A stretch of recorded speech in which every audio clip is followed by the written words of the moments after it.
Atoms का इससे पहले हम लोग एक लेक्चर में कंप्लीट सारा पढ़ाई किए थे। अब बाकी जो हाफ पोर्शन है 2 लेक्चर इसमें रखे हैं।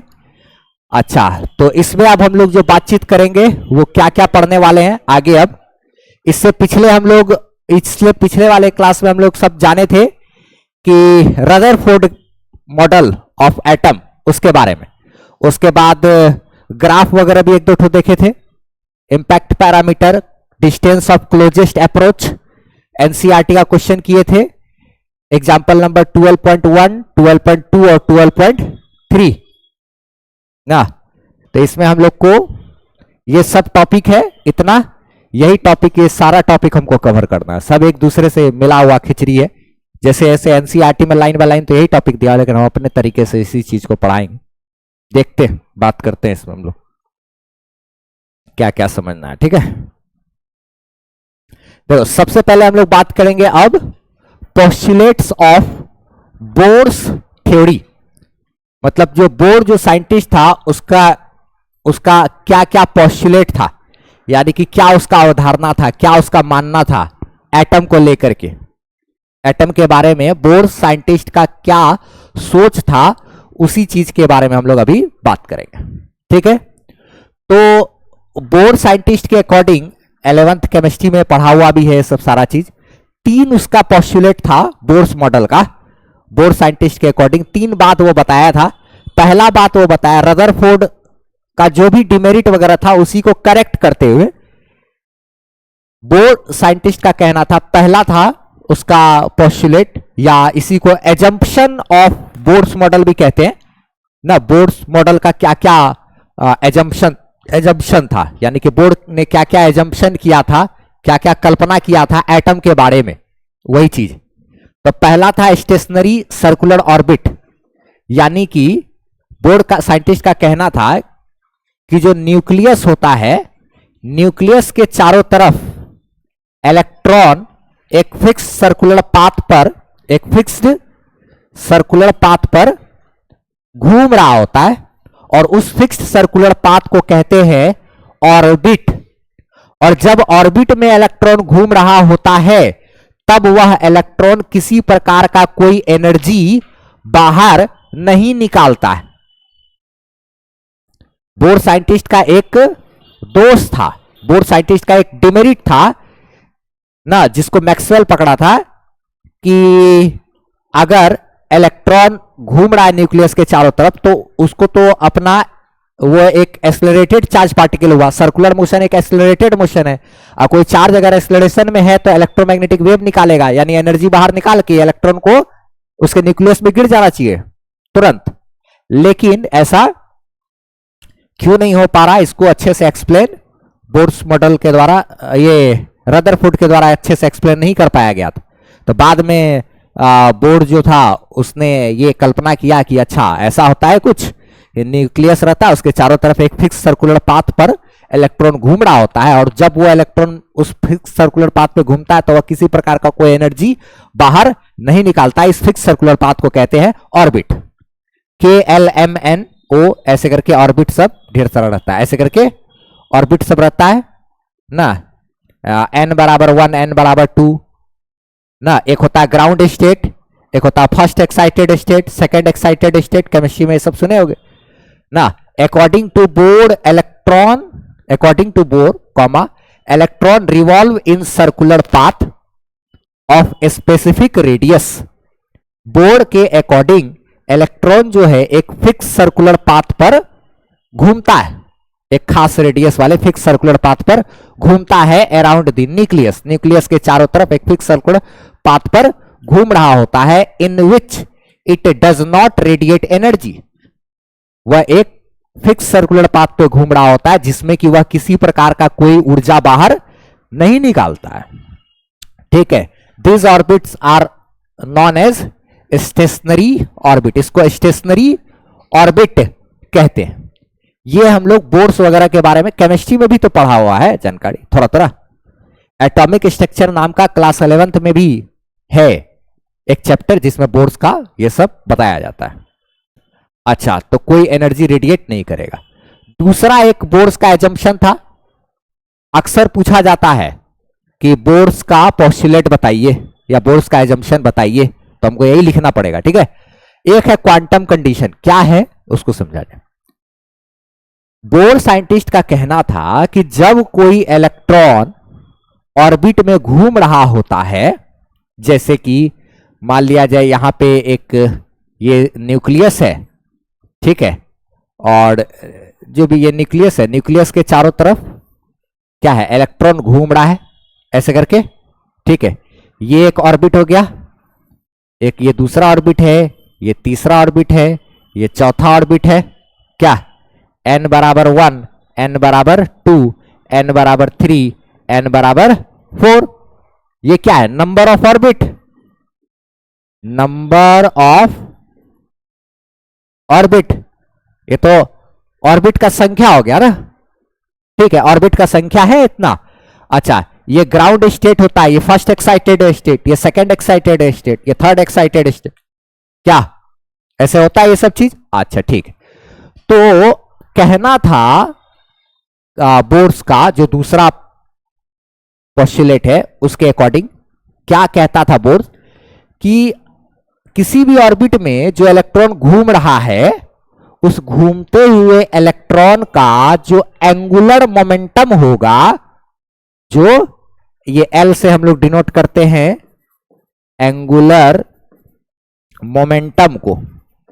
मोमेंटम का नाम तो सुने ही होंगे, मोमेंटम होता है क्या, मास इंटू वेलोसिटी, मास इंटू वेलोसिटी।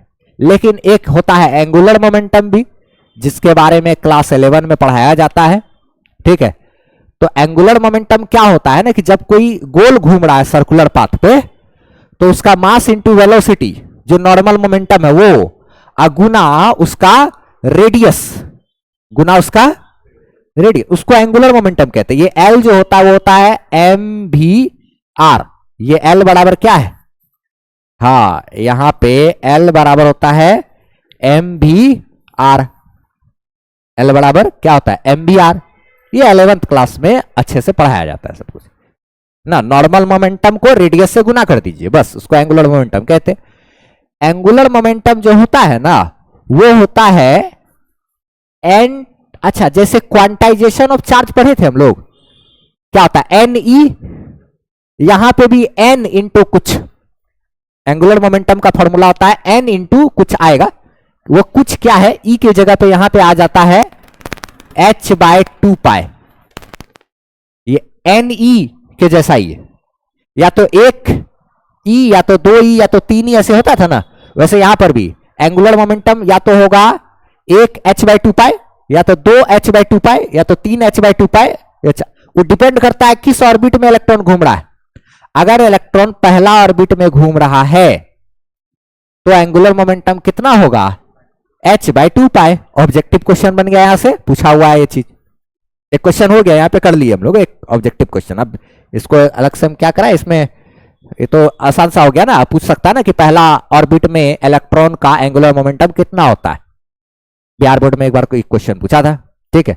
तो एक h/2 पाई पूछता कि सेकेंड ऑर्बिट में एंगुलर मोमेंटम कितना होगा, h/पाई। सेकेंड है तो यार 2 आ गया ना, तो 2 से 2 कट गया, क्या आया खाली h/पाई।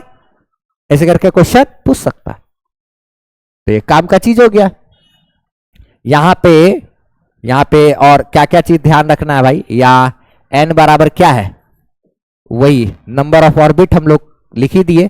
h बराबर तो प्लैंक्स कांस्टेंट 6.63 या 626 भी लिखते हैं, 6.63 एनसीईआरटी का डाटा इंटू 10⁻34 जूल सेकेंड। याद रखना है इसका यूनिट प्लैंक्स कांस्टेंट का, ये तो जान रहे ना h क्या है, प्लैंक्स कांस्टेंट।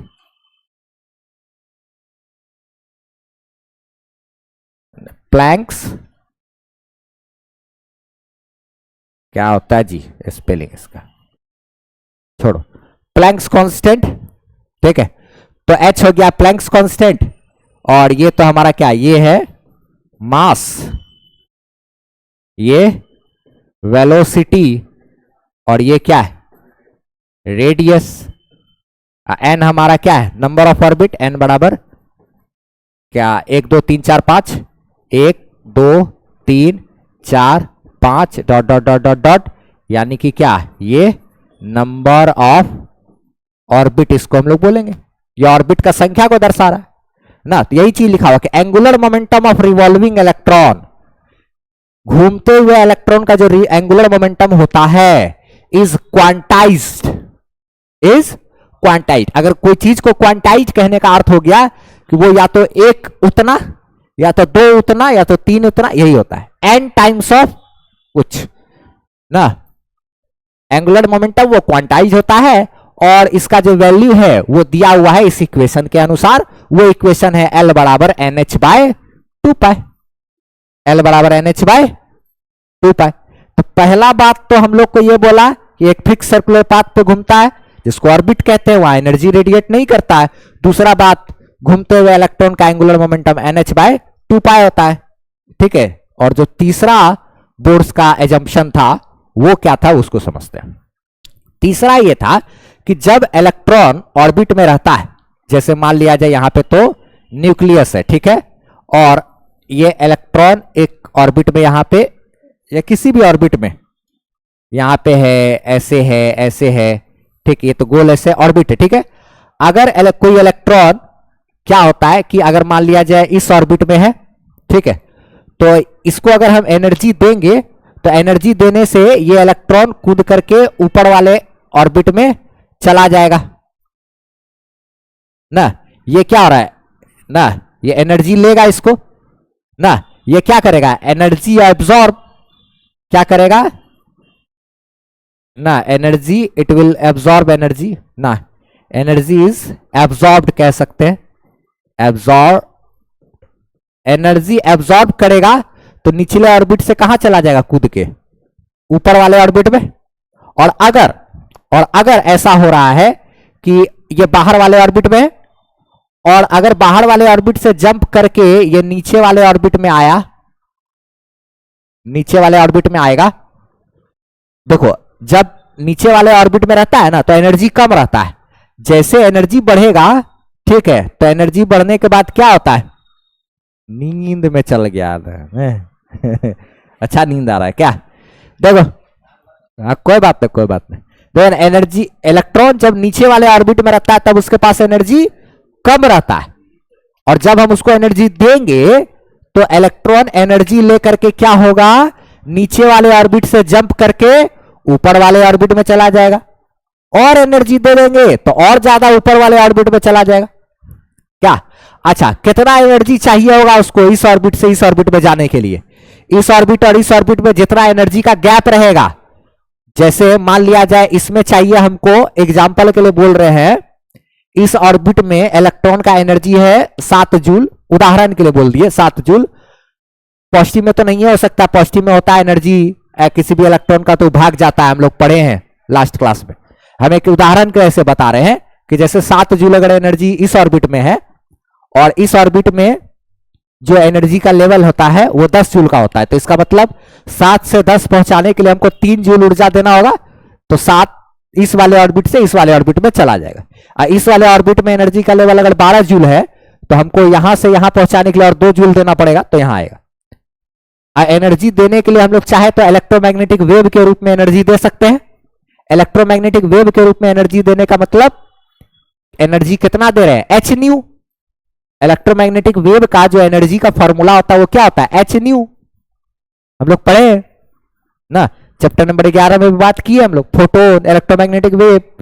अगर हम इसको मान लो या एनर्जी दे रहे हैं और फोटोन के रूप में दे रहे हैं या इलेक्ट्रोमैग्नेटिक वेव के रूप में दे रहे हैं एनर्जी, तो एनर्जी जो देंगे, जो एनर्जी देंगे तो वो एनर्जी लेके यहां से यहां कूदेगा, क्या एनर्जी का गैप करेगा। यहां पे मान लिया जाए अगर एनर्जी E1 है, यहां एनर्जी E2 है, यहां एनर्जी E1 है, यहां एनर्जी E2 है, तो यहां पे अगर मान लिया जाए E1 यहां पे क्या है, E2 है, ठीक है, तो हम लोग ऐसा कर सकते हैं, ये वाला एनर्जी ज्यादा होगा, क्या यहां पे क्या होगा, E2 is more than E1, तो हम लोग ऐसा यहां से एनर्जी दिए तो यहां से कूद के यहां पहुंच गया, तो यहां पे ऐसा हो सकता है, हम लोग ऐसा लिख सकते हैं, क्या लिख सकते हैं भैया, E2 माइनस E1 बराबर ना एनर्जी गिवन एनर्जी जो दिए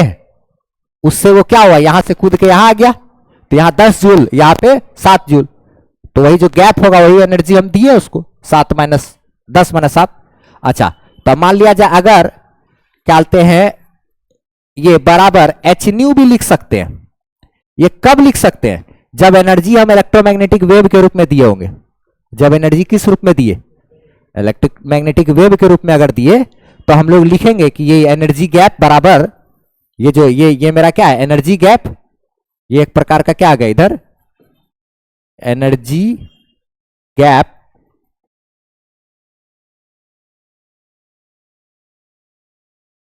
एनर्जी गैप बराबर क्या है, energy of EM wave provided to jump electron in the higher orbit. हम जो यहां पे एनर्जी दिए इसको, उससे क्या हो गया, ये यहां से कूद के ऊपर चला गया, यहां से कूद के ऊपर चला गया। अगर मान लिया जाए ये किसी ऑर्बिट से कूद करके यहां आएगा, ठीक है, तब भी तो यहां पे क्या हो रहा है, यहां पे क्या हो रहा है, यहां देखो तो यहां पे अगर मान लिया जाए ये वाला ऑर्बिट का नाम हम रख दिए ई एक्स और इस वाले ऑर्बिट में एनर्जी हम रख दिए ई वाई, तो ऊपर वाले ऑर्बिट में ज्यादा एनर्जी होता है, ई एक्स माइनस क्या, ई एक्स ज्यादा है ना, इस एक्स ऑर्बिट में क्या है, एक्स ऑर्बिट में इलेक्ट्रॉन का एनर्जी ज्यादा होगा, इस वाई वाले ऑर्बिट में इलेक्ट्रॉन का एनर्जी कम होगा, नीचे वाले ऑर्बिट में एनर्जी कम रहता है, ऊपर वाले में ज्यादा। अगर ये ऊपर से कूद के नीचे गिरेगा, तो जब ऊपर वाले ऑर्बिट से नीचे वाले ऑर्बिट में आएगा तो एनर्जी रिलीज करेगा ना, तो एनर्जी जब रिलीज करेगा तो यहां पे क्या हो जाएगा, एनर्जी रिलीज्ड ना इन the form of EM wave, EM wave के रूप में क्या होगा, एनर्जी को बाहर निकालेगा। तो हम लोग यहां पर भी तो ऐसा लिख सकते हैं, यह वाला यहां पे मान लो 10 जूल ऊर्जा था और यहां पर अगर 7 जूल ऊर्जा है, तो जब 10 जूल वाले ऊर्जा वाला ऑर्बिट में से कूद करके 7 जूल में आया तो 3 जूल बाहर निकाला, तो कैसे ये 3 जूल हमको मिलेगा, 10 जूल में से 7 जूल घटाएंगे तो 3 जूल मिलेगा। तो इसको ऐसा लिख सकते हैं e x minus e y is equal to h nu, h nu यानी कि क्या, एनर्जी ऑफ ईएम वेव। अच्छा, अगर हमको इस वाले ऑर्बिट में एनर्जी पता हो, इस वाले ऑर्बिट में एनर्जी पता हो, तो दोनों को घटा देंगे, बराबर लिखेंगे एच न्यू, और अगर एच को इधर भाग में भेज देंगे तो फ्रीक्वेंसी पता चल जाएगा, यानी कि जो ईएम वेव जब इलेक्ट्रॉन इस ऑर्बिट से कूद के इस ऑर्बिट में आएगा तो जो एनर्जी रिलीज करेगा इलेक्ट्रोमैग्नेटिक वेव के रूप में, उसका फ्रीक्वेंसी क्या होगा वो पता लग सकता है एनर्जी गैप को प्लैंक्स कांस्टेंट से भाग दे करके। क्या यहां पे बात क्या है लैंग्वेज में, हम तो और डिटेल में इधर सब पे बातचीत कर दिए, ये चीज ऑब्जेक्टिव में पूछा हुआ है, वीवीआई ऑब्जेक्टिव PYQ पूछा हुआ क्वेश्चन है, एनर्जी का जो गैप होता है वो बराबर एच न्यू, यहां भी तो वही है ना लिखा हुआ, 1 2 चूंकि यहां भी कर दिए थे तो यहां वही बात तो हुआ। अगर हमको इसको भी इसी ऑर्बिट में से इस ऑर्बिट में लाते फिर भी तो वही लिखते, इस ऑर्बिट में से इस ऑर्बिट में आया, E2 में से कूद के कहां आएगा, अगर E1 में वापस आता है तब भी तो E2 माइनस E1, E2 ज्यादा है, E2 में से E1 घटाएंगे, जो एनर्जी गैप होगा वही बराबर क्या होगा एच न्यू, बात फिर भी तो वही है। यहां पे भी जब इसमें से कूद के अगर इसी में आएगा, इस वाले में से कूद के अगर इलेक्ट्रॉन, अगर ऐसा हो गया कि इलेक्ट्रॉन इस वाले में से कूद करके क्या हो जा रहा है, इस वाले में आ रहा है, तब यहां पर भी तो वही बात लिख सकते हैं, यहां पर भी तो हम ऐसे ही लिख सकते हैं, क्या लिख सकते हैं यहां पर भी कि वही E2 minus E1 is equal to h nu, यहां पे भी वैसे लिख सकते हैं। जब इसमें से इधर भेजने के लिए हम जो एनर्जी देंगे वो भी एच न्यू है, और जब इसमें से कूद के इसमें आएगा तब भी उतने एनर्जी लगेगा, जितना एनर्जी ले करके ये यहां से यहां गया है, जब यहां से यहां आएगा तो उतने एनर्जी रिलीज करेगा।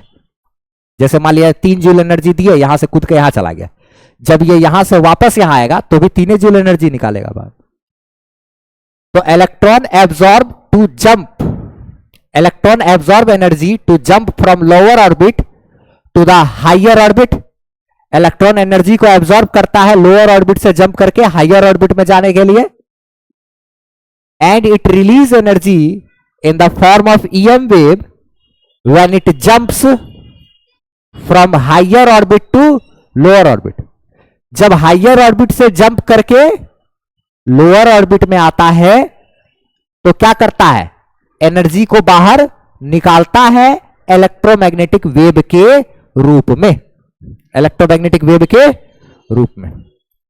ठीक है, इसके बाद हमको अब पता करना है कि कोई इलेक्ट्रॉन अगर ऑर्बिट में घूम रहा है तो उसके पास एनर्जी टोटल कितना है। यह 5 मार्क्स में पूछा हुआ क्वेश्चन है। अक्सर बिहार बोर्ड या फिर सीबीएसई में भी पूछता है क्वेश्चन कि बोर्ड्स का पोस्टुलेट लिखिए, तो वो 3 गो पोस्टुलेट पहले लाइन बाय लाइन लिख देना है। उसके बाद बोलेगा क्या कि अगर कोई इलेक्ट्रॉन हाइड्रोजन एटम में कोई इलेक्ट्रॉन जो घूम रहा है ऑर्बिट में, उसका बताइए कि टोटल एनर्जी कितना है। जैसे कि हम लोग कैलकुलेट किए थे पिछले वाले लेक्चर में इलेक्ट्रॉन ऑर्बिट नाम के एक टॉपिक में, जिसमें कि माइनस में आया था e square n e square by ऐसे कुछ था, माइनस में e square by 8 pi epsilon nought r या ऐसे करके कुछ आया था। माइनस में e square by 8 pi epsilon nought r ऐसे टाइप का कुछ एनर्जी वाला फॉर्मेट आया था। मैकेनिकल एनर्जी हम लोग निकाले थे, kinetic energy plus potential energy का करके। तो वैसे ही हम लोग सेम कहानी यहां भी करेंगे। अच्छा, एक बात और, इसमें जो हम लोग ये सब बात पढ़े, इसमें हम लोग अगर इसी चीज को चाहे तो देखो, तो अगर H को इधर डिवाइड में भेज देते तो फ्रीक्वेंसी पता चलता। तो अगर हमको कभी कभी ऐसा हो जाए कि जब electron during transition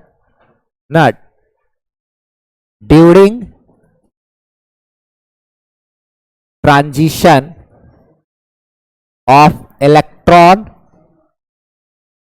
during transition of electron कहने का क्या अर्थ हुआ, जब इलेक्ट्रॉन अपना ऑर्बिट को चेंज करता है, जब इलेक्ट्रॉन अपना ऑर्बिट को चेंज करता है ड्यूरिंग ट्रांजिशन ऑफ इलेक्ट्रॉन,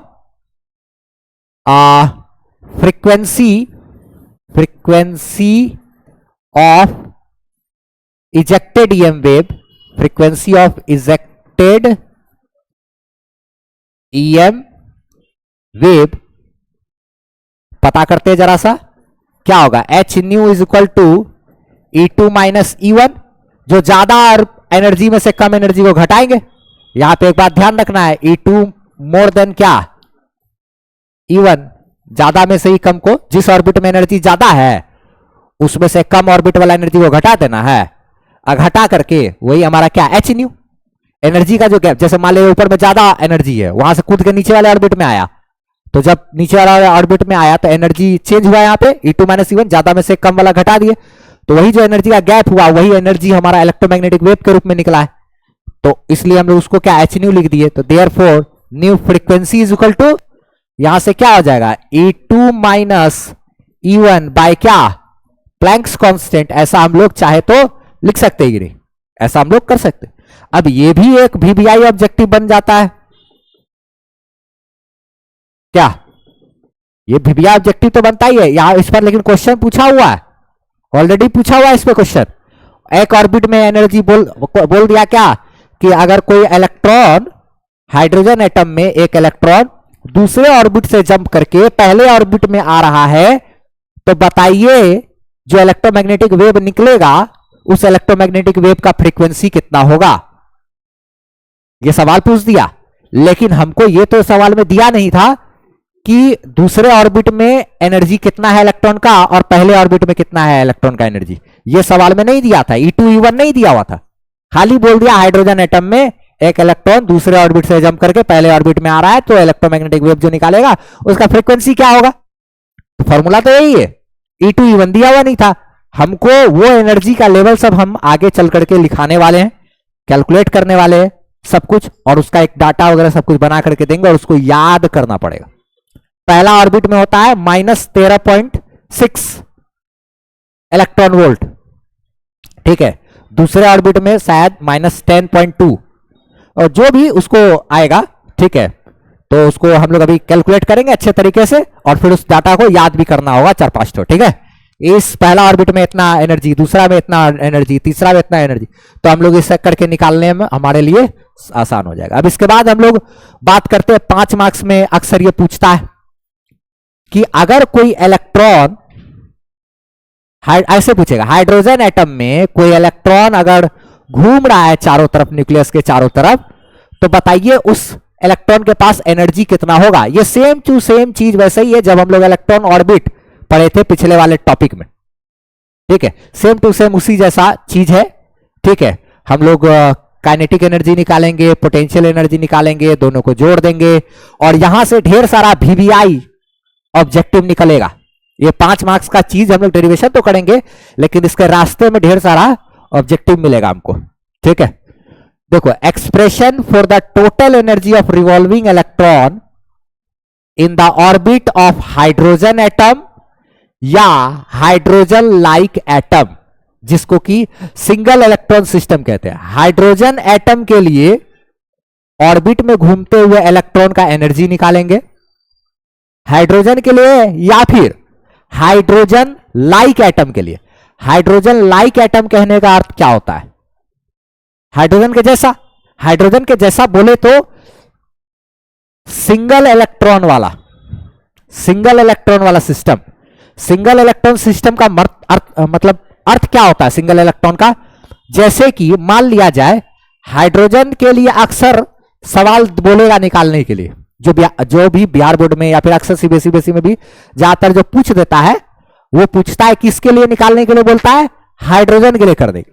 तो हाइड्रोजन के भाई न्यूक्लियस में तो जो चार्ज रहता है वो होता है प्लस ई एगो, और जो घूम रहा इलेक्ट्रॉन है, ठीक है, तो उस घूमते हुए इलेक्ट्रॉन में घूमता इलेक्ट्रॉन भी तो एक के रहता है, उसमें इलेक्ट्रॉन भी क्या रहता है? एगो। क्या? अच्छा, लेकिन हम लोग जो डेरिवेशन करने वाले हैं, हम एक जनरल डेरिवेशन करेंगे जिसमें कि सेंटर पे हम ZE लेकर के जो सूचित किए, इसका अर्थ क्या है? हाइड्रोजन लाइक कहने का मतलब हो गया जैसे कि अगर हीलियम है, जैसे हीलियम है, हाइड्रोजन उसके बाद हीलियम, तो हीलियम में सिंगल इलेक्ट्रॉन कैसे बनेगा? हीलियम के पास होता है 2 इलेक्ट्रॉन। अगर 2 इलेक्ट्रॉन में से हम एक इलेक्ट्रॉन निकाल दे, हीलियम के 2 इलेक्ट्रॉन में से एक इलेक्ट्रॉन निकाल दे, तो अब वो उसके पास एक ही इलेक्ट्रॉन बचेगा, यानी कि हीलियम प्लस आयन। अच्छा, या फिर अगर लिथियम है, Li, लिथियम में तो 3 इलेक्ट्रॉन होता है, 3 इलेक्ट्रॉन होता है, तो हमको 2 इलेक्ट्रॉन निकालना पड़ेगा, तब ना एक इलेक्ट्रॉन बचेगा। लिथियम का क्या? प्लस 2 इलेक्ट्रॉन निकाल दिए, एक ही इलेक्ट्रॉन बचा, उसमें सिंगल इलेक्ट्रॉन सिस्टम हो गया। Hydrogen, helium, lithium, beryllium. Beryllium का सिंबल क्या होता है? खाली बी, जो भी होता हो, तो hydrogen, helium, lithium, beryllium. Beryllium में 4 गो है, तो 4 गो है, तो इसमें से हमको क्या करना पड़ेगा? 3 गो निकालना पड़ेगा। इन सब के लिए वैलिड है ये। तो अगर बेरिलियम लेंगे तो Z का मान कितना होता है? 4, तो 4E। न्यूक्लियस में चार्ज कितना हो जाएगा? 4E। इधर कितना हो जाएगा? E। लेकिन हम फिर भी बता रहे कि एग्जाम में जो पूछता है वो ज्यादातर खाली हाइड्रोजन के लिए पूछेगा, यानी ZE नहीं होके खाली क्या लेना है हमको? E लेना है। ZE नहीं लेकर के क्या लेना पड़ेगा? खाली E लेकर। लेकिन हम जो बनाएंगे एक फॉर्मूला, वो ZE के साथ बनाएंगे, क्योंकि उसके ऐसा करने पे मान लिया जाए कोई हाइड्रोजन लाइक एटम के लिए पूछेगा तो भी हमारा काम बन जाएगा। अगर मान लिया जाए कभी बोल दिया, क्या कुछ ऑब्जेक्टिव क्वेश्चन भी ऐसा होता है कि काइनेटिक एनर्जी एटॉमिक नंबर पे कैसे डिपेंड करता है, अगर सवाल में पूछेगा तो हम वो भी बताने में सक्षम हो जाएंगे। तो इसलिए ZE इस न्यूक्लियस का चार्ज, और ये अगर हाइड्रोजन होगा तो Z के जगह 1 ले लेंगे, वो लास्ट में हम लोग कर देंगे। Z क्या है हमारा भैया? एटॉमिक नंबर, यानी कि नंबर ऑफ प्रोटॉन। क्या? Number of proton. अच्छा ठीक है। और ZE क्या होता है? वही न्यूक्लियस का चार्ज ना, क्योंकि अगर किसी का एटॉमिक नंबर 5 है तो +5E चार्ज हो जाएगा न्यूक्लियस में। क्या? किसी का एटॉमिक नंबर अगर 2 है जैसे हीलियम तो +2e, क्या +Ze, उसका क्या चार्ज, और E का मान क्या होता है यहाँ पे 1.6 इंटू 10⁻⁻19 कूलम। अब एक यहां पर सोचने वाला बात है, ये पहला वाला ये तो ग्राउंड स्टेट है, दूसरा ये क्या कहलाता है first excited state, second excited state, third excited state. Ground state में n बराबर क्या 1 ना, फिर फर्स्ट एक्साइटेड स्टेट में n बराबर 2, n बराबर 3, n बराबर 4, n बराबर 5, क्या अच्छा KLMN ये सब टाइप भी चीज होता है ना। ये E क्या है इलेक्ट्रॉन, इलेक्ट्रॉन जो कि क्या कर रहा है रिवॉल्व कर रहा है, ये हमारा रिवॉल्विंग इलेक्ट्रॉन हो गया क्या। अच्छा इसमें एक बात अब क्या नोटिस करने वाला चीज है, देखो ये जो इलेक्ट्रॉन घूम रहा है चारों तरफ ऑर्बिट में, तो अगर घूम रहा है तो क्यों घूम रहा है, इसके और इसके बीच एक इलेक्ट्रोस्टैटिक अट्रैक्शन काम कर रहा है। इसमें पॉजिटिव चार्ज न्यूक्लियस में, इसमें नेगेटिव चार्ज, ये पॉजिटिव चार्ज इस नेगेटिव चार्ज को क्या करेगा अपनी ओर खींचेगा, तो ये पॉजिटिव इस नेगेटिव को अपनी ओर खींचेगा, तो ये पॉजिटिव इसके ऊपर अंदर की तरफ इलेक्ट्रोस्टैटिक फोर्स लगाएगा, और इलेक्ट्रोस्टैटिक फोर्स का फॉर्मूला हम लोग कूलम्ब्स लॉ चैप्टर नंबर 1 में पढ़े हुए हैं, क्या होता है K यानी कि 1/4πε0 इंटू ये वाला चार्ज इंटू ये वाला चार्ज भागा ये वाला दूरी का square r square, 1/4πε0 into Q1 Q2 by r square. और यही जो इलेक्ट्रोस्टैटिक फोर्स है यही हमारा काम कर रहा है सेंट्रीपिटल फोर्स का, क्योंकि ये जो गोल घूमेगा तो सेंटर की तरफ जो फोर्स लगता है उसको कहते हैं सेंट्रीपिटल फोर्स। जैसे सूर्य के चारों तरफ पृथ्वी जो चक्कर लगा रही है तो सन के द्वारा अर्थ के ऊपर अंदर की तरफ ग्रेविटेशनल फोर्स लगता है ना, और वो जो ग्रेविटेशनल फोर्स है वो कौन सा फोर्स कहलाएगा सेंट्रीपिटल फोर्स। सेंट्रीपिटल फोर्स का भी एक फॉर्मूला होता है mv²/r, पढ़ाया जाता है लॉज ऑफ मोशन में ये सब, मास इंटू वेलोसिटी, जो घूम रहा है उसका मास इंटू वेलोसिटी भागा क्या रेडियस।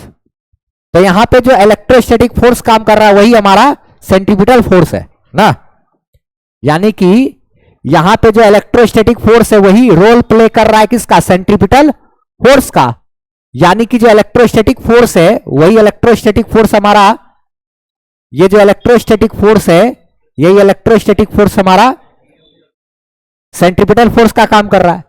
इलेक्ट्रिक फोर्स बराबर क्या है सेंट्रीपिटल फोर्स। इलेक्ट्रिक फोर्स का क्या फॉर्मूला होगा, इलेक्ट्रिक फोर्स का फॉर्मूला होता है 1/4πε0 इंटू पहला चार्ज इंटू दूसरा चार्ज क्या बटा में दूरी का इसको, ये r हमारा क्या होगा इसका रेडियस, वो रेडियस। इधर सेंट्रीपिटल फोर्स का फॉर्मूला होता है mv²/r, मास घूमता जो रहा है उसका मास इंटू वेलोसिटी का स्क्वायर बटा रेडियस। यहां से एक बात देखो r और r कट जाएगा क्या, r से ये वाला एक स्क्वायर कटेगा, तो यहां जेडी गुनाई 4πε0 और r बच गया। इधर क्या है mv² जस का तस, नीचे का एक r उड़ा दिए और यहां का स्क्वायर उड़ा दिए, बस वही है ना, एक r उड़ाए हैं और इधर का एक स्क्वायर उड़ाए, इतना बराबर क्या हो गया mv²। इसको एक इक्वेशन हम लोग बोल सकते हैं, ये क्या है एक इक्वेशन हो गया पहला। अच्छा ठीक है, इसको अब ध्यान में रखेंगे। आगे सुनो, हम लोग बोर्ड्स मॉडल में अभी अभी बात किए हैं, क्या बात की है भाई, L बराबर होता है NH/2π, और L का मतलब क्या होता है mvr, L मतलब क्या है mvr, मास इंटू वेलोसिटी इंटू रेडियस, और इधर क्या है NH/2π। यहां से जो r है इस r को हम इधर डिवाइड में भेज सकते हैं ना, तो यहां पे खाली क्या बच जाएगा mv, r को इधर डिवाइड में कर लिए, क्या एकदम सिंपल बात। और जब mv बराबर क्या है NH/, दोनों तरफ स्क्वायर करते हैं, दोनों तरफ क्या करेंगे स्क्वायर करेंगे, तो ये m²v², तो लो यहां m²v², इधर क्या होगा n²h²/4π²r², इधर भी स्क्वायर करेंगे ना, तो n²h², 2 का स्क्वायर 4, पाई का स्क्वायर r का स्क्वायर कर दिए। अच्छा ठीक है, अब देखो तो mv² अब बराबर इतना है ना, इसमें से m को एक ठो को उधर भेज देते हैं, ये m को क्या किए एक ठो m को, एक m को उधर भेजेंगे तो यहां एगो m आ जाएगा खाली, इसी फोटो में एगो क्या आ जाएगा नीचे में m आ गया, तो यहां क्या बच गया, एगो m और क्या, जैसा कि यहां पे था इस वाले में एम भी स्क्वायर बराबर इतना है, और यहां अभी हम लोग को क्या मिला, एम भी स्क्वायर बराबर इतना। इसको क्या बोलेंगे, इक्वेशन 2। दोनों इक्वेशन को एक जगह लिख देते हैं। देखो तो क्या है, ये पहला वाला में आया था, पहला इक्वेशन इतना बराबर एम भी स्क्वायर, और दूसरा इक्वेशन आया क्या, एम भी स्क्वायर बराबर इतना, अभी बटे में एम किया ना, यही ना, ये दूसरा इक्वेशन, यही वाला इक्वेशन यहां लिख दिए। अच्छा, और जो पहला इक्वेशन आया था इतना बराबर इतना, इस पहले इक्वेशन को भी यहां लिख दिए। तो एम भी स्क्वायर बराबर इतना भी हो रहा है और एम भी स्क्वायर बराबर इतना भी हो रहा है। इसका मतलब ये दोनों आपस में क्या है, बराबर है कि नहीं,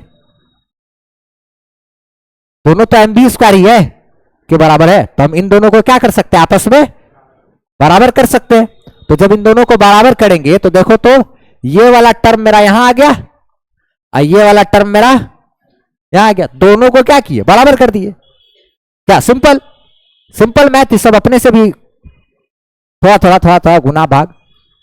खैर, अब ई इंटू ई क्या लिख सकते, ई स्क्वायर, जेड वैसे छोड़ दिए, ई इंटू ई स्क्वायर। अच्छा ठीक है, उसके बाद ये 4 पाई एप्सिलॉन नॉट आर है। अच्छा ठीक है, इधर क्या, इधर जो टर्म था इसमें से देखो एक आर में से एक आर को क्या किए, काट दिए, तो यानी एक आर इसमें कम हो गया, तो जेड तो ठीक है, ई स्क्वायर हो गया, 4 पाई एप्सिलॉन नॉट रह गया, एक आर डिलीट हो गया ना यहां से, इसके कारण इस आर से इस आर को एगो काट लेंगे, यहां से आर और यहां से एक आर गया, तो यहां पे क्या एक आर बचेगा ना। ये सेम फोटो में क्या हुआ, खाली स्क्वायर गायब हो गया, यही फोटो नीचे, इसमें खाली क्या हो गया, स्क्वायर, क्योंकि बगल वाला से आर काटे थे इसीलिए। अच्छा, अब देखो तो हमको यही रेडियस खाली फाइंड करना था, खाली यही क्या फाइंड करना था, रेडियस। तो जब यही रेडियस खाली फाइंड करना है तो देखो तो जरा सा 4 से 4 कैंसिल हो जाएगा, ठीक है, और पाई वाले से एगो पाई चला जाएगा क्या, तो देखो तो यहां जेडी स्क्वायर ऊपर में जस का तस रह गया, नीचे से 4 पाई गायब हो चुका है, कट चुका है, तब खाली क्या बचा, एप्सिलॉन नॉट, जेडी स्क्वायर भागा एप्सिलॉन नॉट। अच्छा ठीक है, अब इधर क्या क्या गया, देखो तो ऊपर का एन स्क्वायर एच स्क्वायर तो जिंदा है, जस का तस है, तो एन स्क्वायर एच स्क्वायर जस का तस छोड़ दिए, एन स्क्वायर एच स्क्वायर जस का तस। नीचे में देखो 4 तो कट चुका है पूरी तरह से, 4 गायब, पाई स्क्वायर में से क्या हो गया, एक वो पाई गया है ना, तो एक पाई बच गया, और आर एम जिंदा है, तो यानी पाई आर एम, पाई यही पाई आर एम बच गया, आर एम जस का तस, खाली एगो पाई से। उसके बाद क्या किए, उसके बाद क्या किए, रेडियस जो है, रेडियस को देखो तो इस रेडियस को इधर भेज दिए और इसको उधर भेज देंगे क्या, तो आर हमारा इधर चला गया, आर को क्या किए इधर लेकर के आ गए, और ये जेडी स्क्वायर को पाई एम बचा ना, आर यहां से गया तो यहां क्या बचा, पाई एम, तो पाई एम के साथ क्या बैठा दिए, यही जेडी स्क्वायर, तो आर बराबर r by epsilon naught equal to इतना। अब अगला स्टेप में क्या करेंगे, एप्सिलॉन नॉट को इधर, अब एप्सिलॉन नॉट को क्या करेंगे, इधर गुना करेंगे, इधर भेज सकते हैं, तो n square h square epsilon nought आ जाएगा, अब भागा में पाई एम जेडी स्क्वायर हो जाएगा, आर इज इक्वल टू इतना। तो ये हमारा क्या आया अभी तक, रेडियस आया, ठीक है। अब रेडियस आया, फिर उसके बाद अब वेलोसिटी कैलकुलेट करेंगे, फिर हाफ एम बी स्क्वायर करके काइनेटिक एनर्जी लाएंगे, फिर के Q1 Q2 बाय आर करके पोटेंशियल एनर्जी लाएंगे, फिर काइनेटिक एनर्जी पोटेंशियल एनर्जी को जोड़ेंगे तो टोटल मैकेनिकल एनर्जी। इसमें एक चीज खाली नोट करने वाला बात है, एक सेकंड को हड़बड़ाता है खाली, रेडियस किसके प्रोपोर्शनल है, देखो तो रुको ना, रेडियस किसके प्रोपोर्शनल है, एन स्क्वायर के, और रेडियस जो है वो इनवर्सली प्रोपोर्शनल है किसके, जेड के। ये दोनों जो है वीवीआई ऑब्जेक्टिव हो जाएगा, ध्यान रखना। ठीक ठीक ठीक ठीक ठीक। तो हम लोग को एक चीज समझ में आया यहाँ पे कि रेडियस जो है वो एन स्क्वायर के प्रोपोर्शनल हो गया नंबर ऑफ ऑर्बिट के, और जो रेडियस है वो एटॉमिक नंबर के इनवर्सली प्रोपोर्शनल होता है। इसमें बाकी सब कांस्टेंट है। एच प्लैंक्स कांस्टेंट फिक्स होता है उसका मान, एप्सिलॉन नॉट का भी वैल्यू फिक्स होता है 8.85 इंटू 10⁻⁻12। फिर पाई का भी मान फिक्स है, ये एम इलेक्ट्रॉन का मास है वो भी फिक्स है, ई इलेक्ट्रॉन का चार्ज है वो भी फिक्स है। खाली यहाँ पे जेड बदल सकता है, अगर हाइड्रोजन की जगह हीलियम होगा तो जेड की जगह 2 आ जाएगा, या लिथियम होगा तो जेड की जगह 3 आ जाएगा। और एन हो गया क्या, नंबर ऑफ ऑर्बिट। कौन सा ऑर्बिट, पहला ऑर्बिट अगर मान लिया जाए हाइड्रोजन है तो जेड का मान 1 यहां डालेंगे, और पहला ऑर्बिट का रेडियस चाहिए तो एन की जगह पे 1, दूसरा ऑर्बिट का रेडियस चाहिए तो एन की जगह पे 2। तो ऑब्जेक्टिव में पूछने वाला क्वेश्चन है कि रेडियस किसके प्रोपोर्शनल होता है, तो एन स्क्वायर के, और रेडियस ये एटॉमिक नंबर के इनवर्सली प्रोपोर्शनल होता है। ठीक है, इसको हम लोग इक्वेशन नंबर 3 ले लेते हैं। ठीक है, अब हम लोग आगे देखो क्या करेंगे। वी नो, एक बात क्या जानते हैं हम लोग कि L बराबर होता है NH बाय 2 पाई, L बराबर NH बाय 2 पाई। अच्छा ठीक है, देयरफॉर L बराबर क्या होता है, MVR बराबर NH बाय 2 पाई। यहां पे देखो तो अगर हम लोग भी यहां पे M ठीक है इंटू भी इंटू रेडियस की जगह पे क्या डाल देंगे, ये डाल सकते हैं चाहे तो रेडियस की जगह पे ये डालेंगे अगर, तो ये क्या होगा एन स्क्वायर और एच स्क्वायर एप्सिलॉन नॉट और divided by pi m Z e square, क्या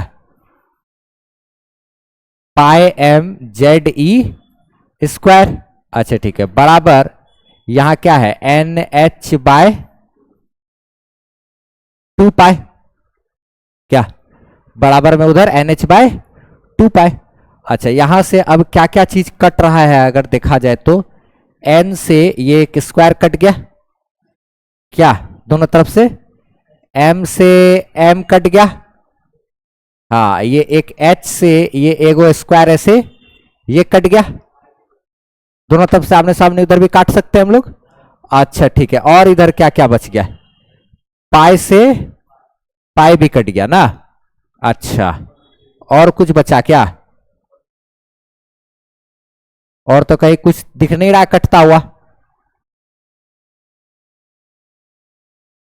तो फिर अब इसको क्या हम लोग लिख सकते हैं, तो देखा जाए ये भी है,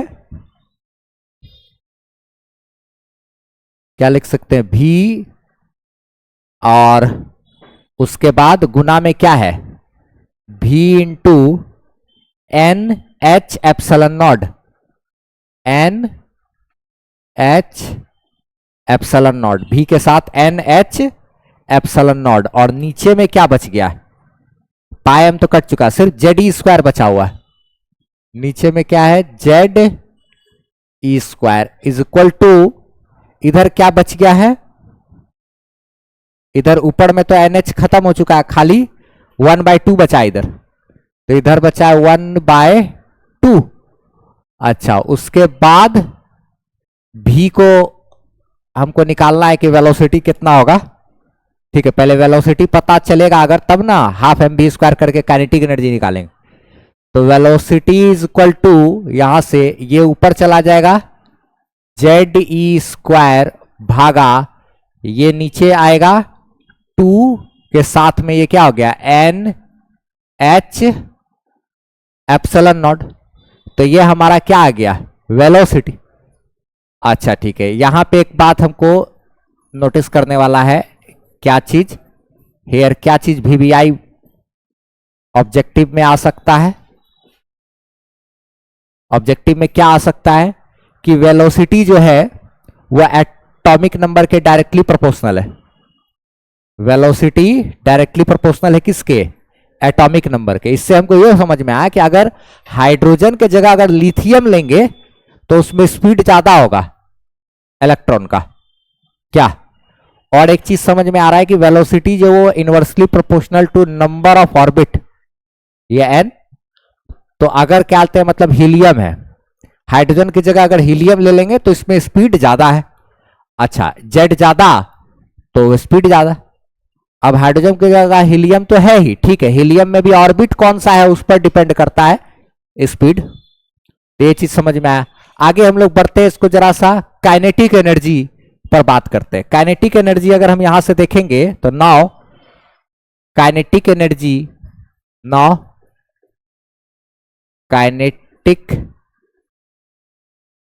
एनर्जी इज इक्वल टू क्या होता है भैया, हाफ mv²। काइनेटिक एनर्जी का फॉर्मूला क्या है, हाफ mv²। तो kinetic energy is equal to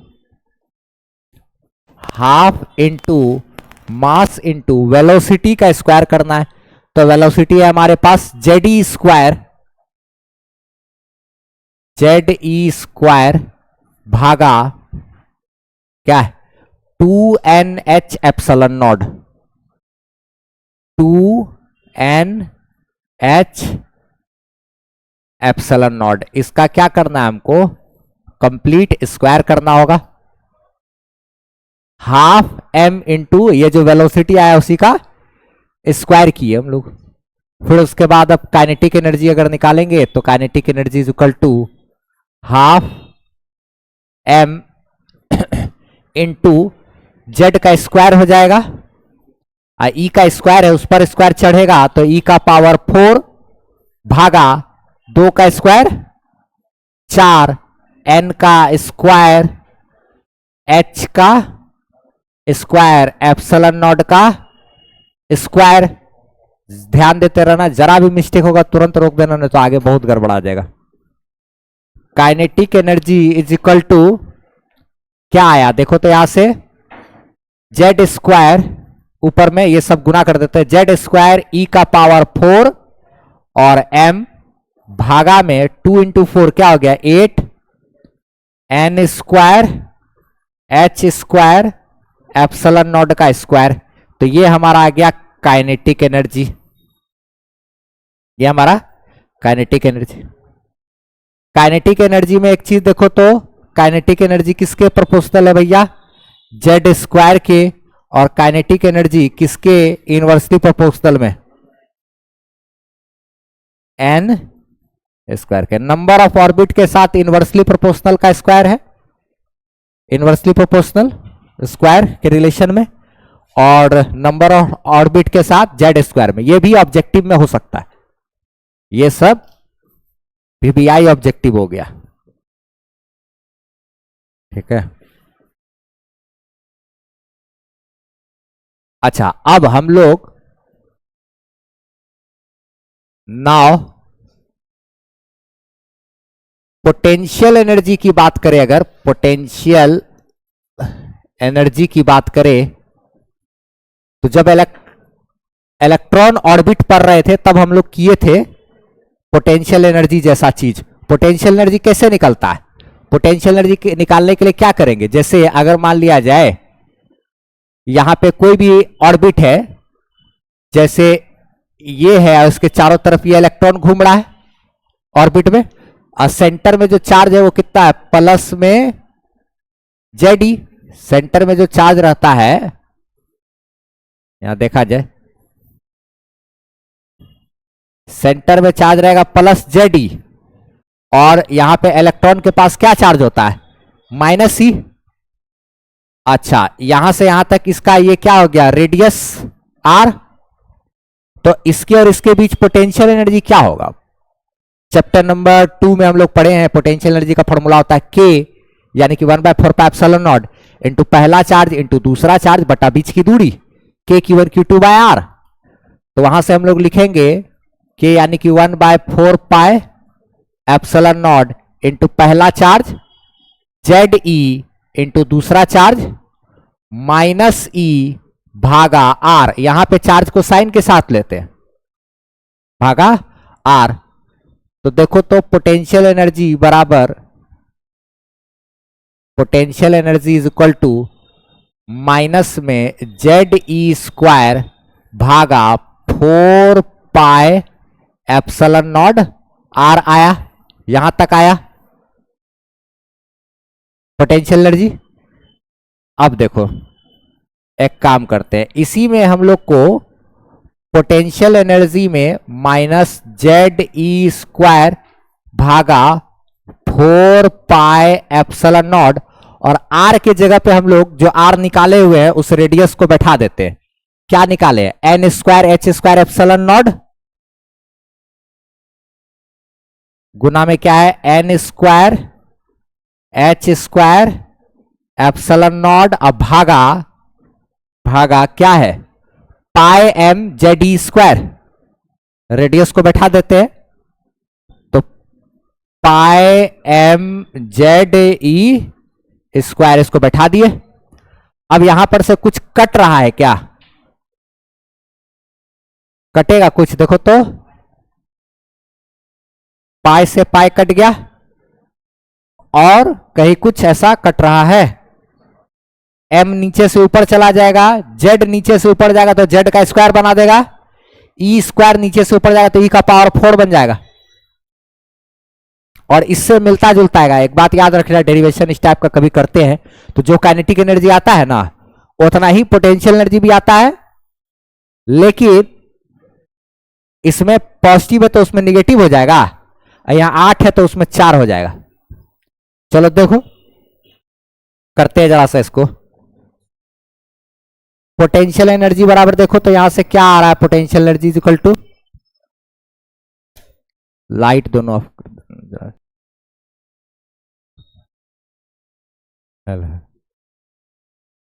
तो इसमें क्या किया हम लोग? यहां से ये वाला जो पोर्शन था इसको नीचे से ऊपर भेज दिया ना, ठीक है। बाकी ये सब कुछ वैसे ही है, पाई से पाई कैंसिल हुआ, और ये वाला जो टर्म बचा एम जेड ई का पावर 2, इसको यहां से क्या किया? नीचे से ये ऊपर चला गया, यहां ऊपर में। अच्छा, उसके बाद अब क्या बचा? नीचे में यहां क्या बचा हुआ है? 4 है, एप्सिलॉन नॉट है, एन स्क्वायर है, एच स्क्वायर है, और एक और एप्सिलॉन नॉट है, यही है ना? अच्छा ठीक है, तो यही चीज है। तो 4 को यहां पे लिख देते हैं, ऐसे 4 लिख दिए।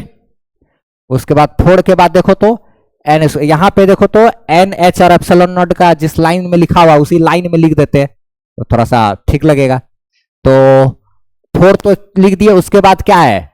एन स्क्वायर है, तो एन स्क्वायर को यहां पे हम लोग ऐसे लिख दिए। फिर उसके बाद क्या है? इसको एच स्क्वायर को भी लिख देते हैं ऐसे। एप्सिलॉन नॉट क्या हो जाएगा? एप्सिलॉन नॉट का स्क्वायर। तो इसमें और उसमें अभी मैच करेगा फोटो ना, जेड और जेड भी स्क्वायर आ जाएगा ना। तो इसको अब अगला स्टेप में लिखते हैं हम लोग। तो क्या लिखेंगे देखो तो, potential energy is equal to, potential energy is equal to क्या आया? माइनस में क्या है? जेड गुना जेड कितना हो गया? Z square. अच्छा, ये हो गया जेड स्क्वायर। उसके बाद देखो तो जेड स्क्वायर, और उसके बाद ई स्क्वायर मिलके ई का पावर 4, ई का पावर 4 जैसे आ रहा वैसे ही है। और उसके बाद एम ई का पावर 4 और क्या है? एम जेड स्क्वायर ई का पावर 4 और एम माइनस में टोटल। अब आगे नीचे में क्या बचा हुआ? 4 n square h square epsilon not square, 4 n square h square epsilon not square, ये बचा। अब उसके बाद हम लोग क्या लेते हैं? काइनेटिक एनर्जी इतना था अपने पास, और पोटेंशियल एनर्जी इतना है अपने पास। नाउ यहां पे देखो तो पोटेंशियल एनर्जी किस पे डिपेंड कर रहा है? पोटेंशियल एनर्जी जो डिपेंड कर रहा है वो जेड स्क्वायर के डायरेक्टली प्रोपोर्शनल, और पोटेंशियल एनर्जी क्या?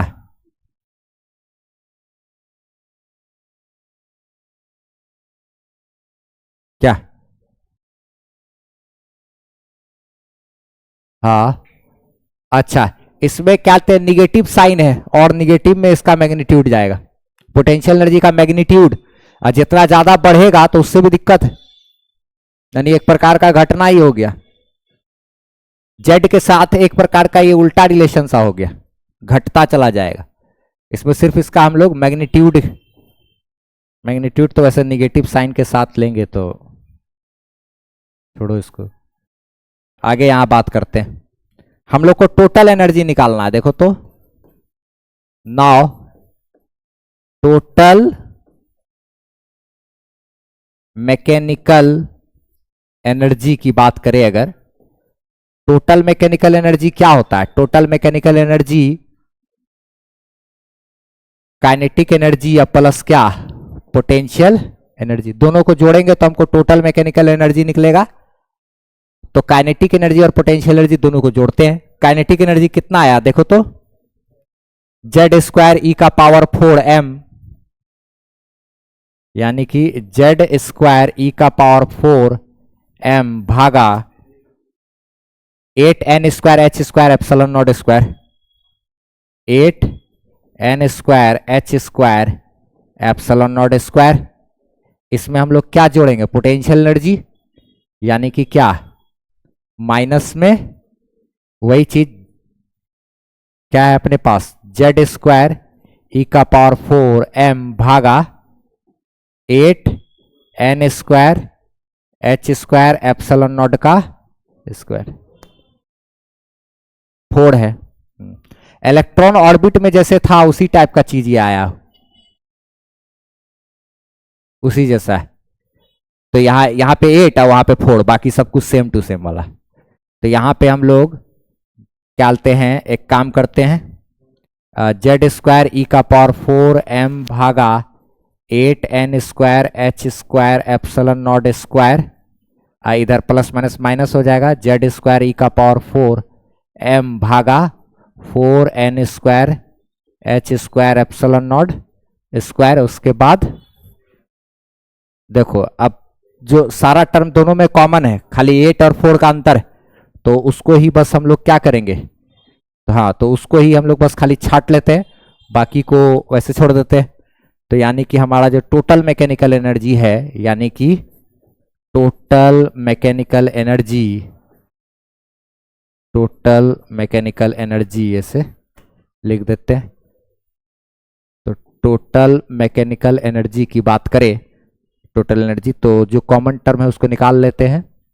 तो यानी कि इधर बच गया क्या है, जेड स्क्वायर ई का पावर 4m भागा n square h square epsilon naught का स्क्वायर, कॉमन है तो उसको बाहर निकाल लिए। इधर बचा 1/8 माइनस 1/4, 1/8 माइनस 1/4, तो 1/8 में से 1/4 घटाएंगे तो आ जाएगा 1/8 माइनस में, देखो क्या आता है, करते हैं इसको। Total mechanical energy is equal to, इसको घटाएंगे तो कितना आएगा ये जी, जेड स्क्वायर ई का पावर 4m भागा n square h square epsilon not square, ठीक है। तो ये नीचे में 8 चौके 32, 4 8 8, तो -4/32, तो 4 8 32, माइनस 1/8 गुना में आया -1/8, ये तो पता ही है, घटा लेना है, जोड़ घटा तो अब सिखाना नहीं ना हमको, ये घटा लेना है, अभी भी सिखाना पड़ेगा।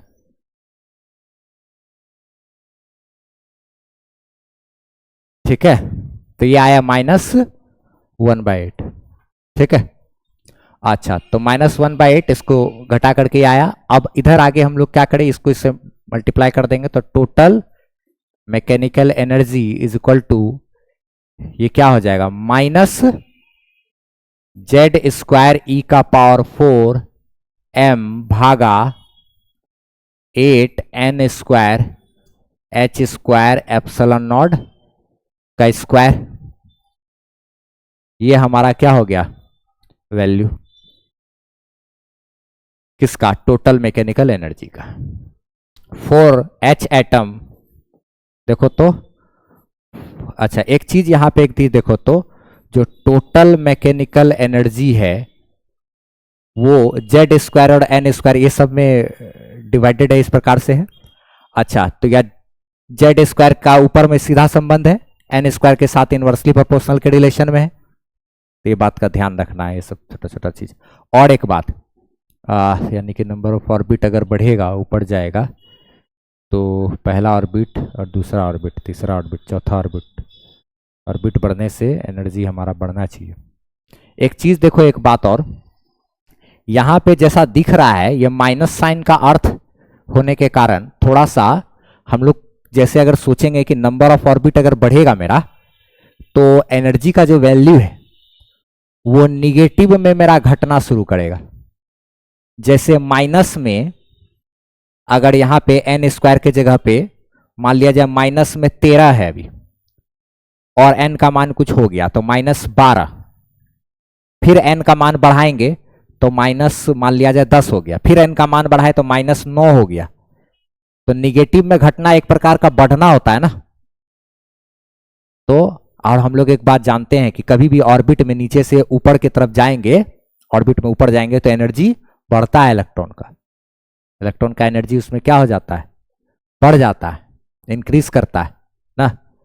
सबसे पहला ऑर्बिट जो रहेगा ग्राउंड स्टेट में एनर्जी कम रहता है, उससे ज्यादा एनर्जी रहता है ऊपर वाले ऑर्बिट में, उससे ज्यादा एनर्जी रहता है और ऊपर वाले ऑर्बिट में। यानी कि टोटल मैकेनिकल एनर्जी हमारा क्या है, एन स्क्वायर के डायरेक्टली प्रोपोर्शनल हो गया एक प्रकार से। और टोटल मैकेनिकल एनर्जी की बात करें तो वो जेड स्क्वायर के साथ इनवर्सली प्रोपोर्शनल में आया। जैसा दिख रहा है वैसा नहीं है, जेड बढ़ाने से माइनस में चीज बढ़ेगा जब, तो एक प्रकार का घटना हो गया ना वो, इसलिए बोल रहे हैं। अच्छा, यहां पे देखो तो for H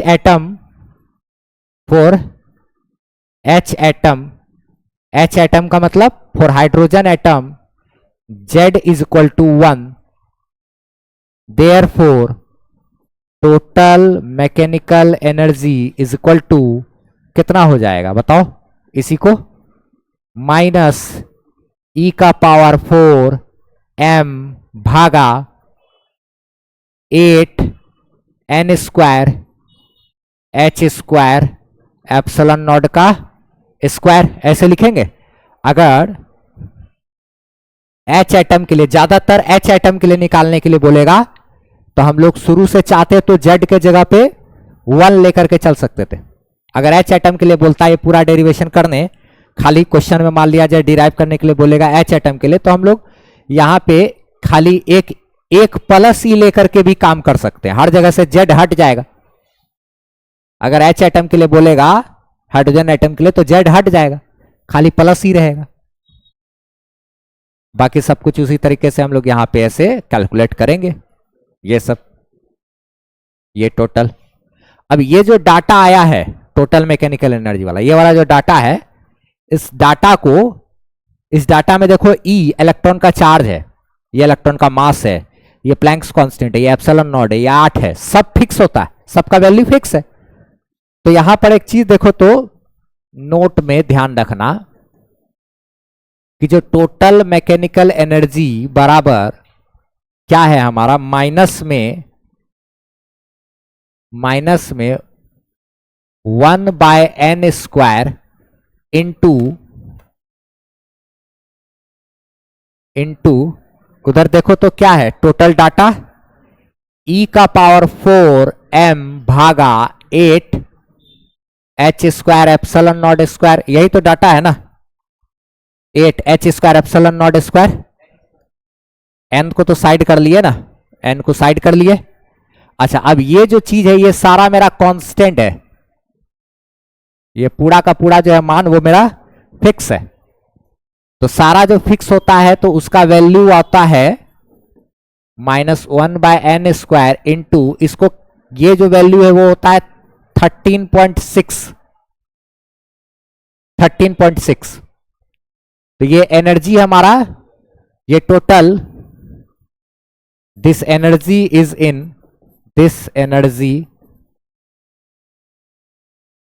is in electron volt.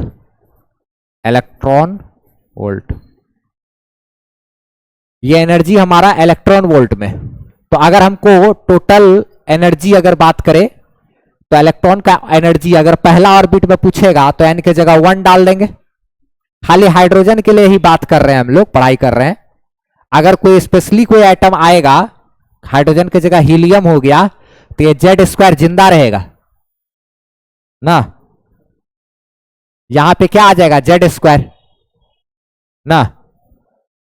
For any atom क्या हो लिख सकते हैं हम लोग, देखो तो कोई भी एक रैंडम एटम है तो total mechanical energy is equal to minus में Z² by N² into 13.6 electron volt. ये इलेक्ट्रॉन वोल्ट है, यूनिट है ना। ये इलेक्ट्रॉन वोल्ट क्या है, यूनिट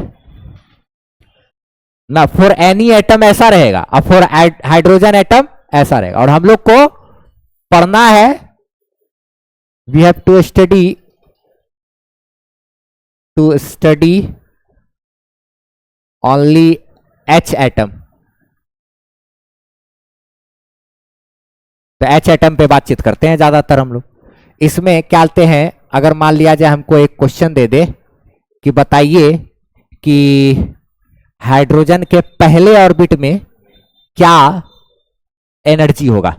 हाइड्रोजन एटम के फर्स्ट ऑर्बिट में इलेक्ट्रॉन के पास टोटल मैकेनिकल एनर्जी कितना होगा अगर पूछेगा, तो यहां n की जगह 1 डालेंगे। तो ये तो 1 कहानी खत्म। तो -13.6 -13.6 इलेक्ट्रॉन वोल्ट। एनर्जी को इलेक्ट्रॉन वोल्ट में लेना। पहला ऑर्बिट में -13.6 इलेक्ट्रॉन वोल्ट। दूसरा ऑर्बिट में पूछेगा इलेक्ट्रॉन का एनर्जी कितना होगा, तो 2 का स्क्वायर यानी कि 4, इतना भागा 4, वो होगा हमारा क्या, दूसरे ऑर्बिट में इलेक्ट्रॉन का एनर्जी। तीसरा ऑर्बिट में पूछेगा तो 3 का स्क्वायर क्या। तो ऑर्बिट अगर बढ़ रहा है तो ये N² नीचे में बढ़ने से माइनस में घटना मतलब बढ़ना एक प्रकार का हो गया एनर्जी।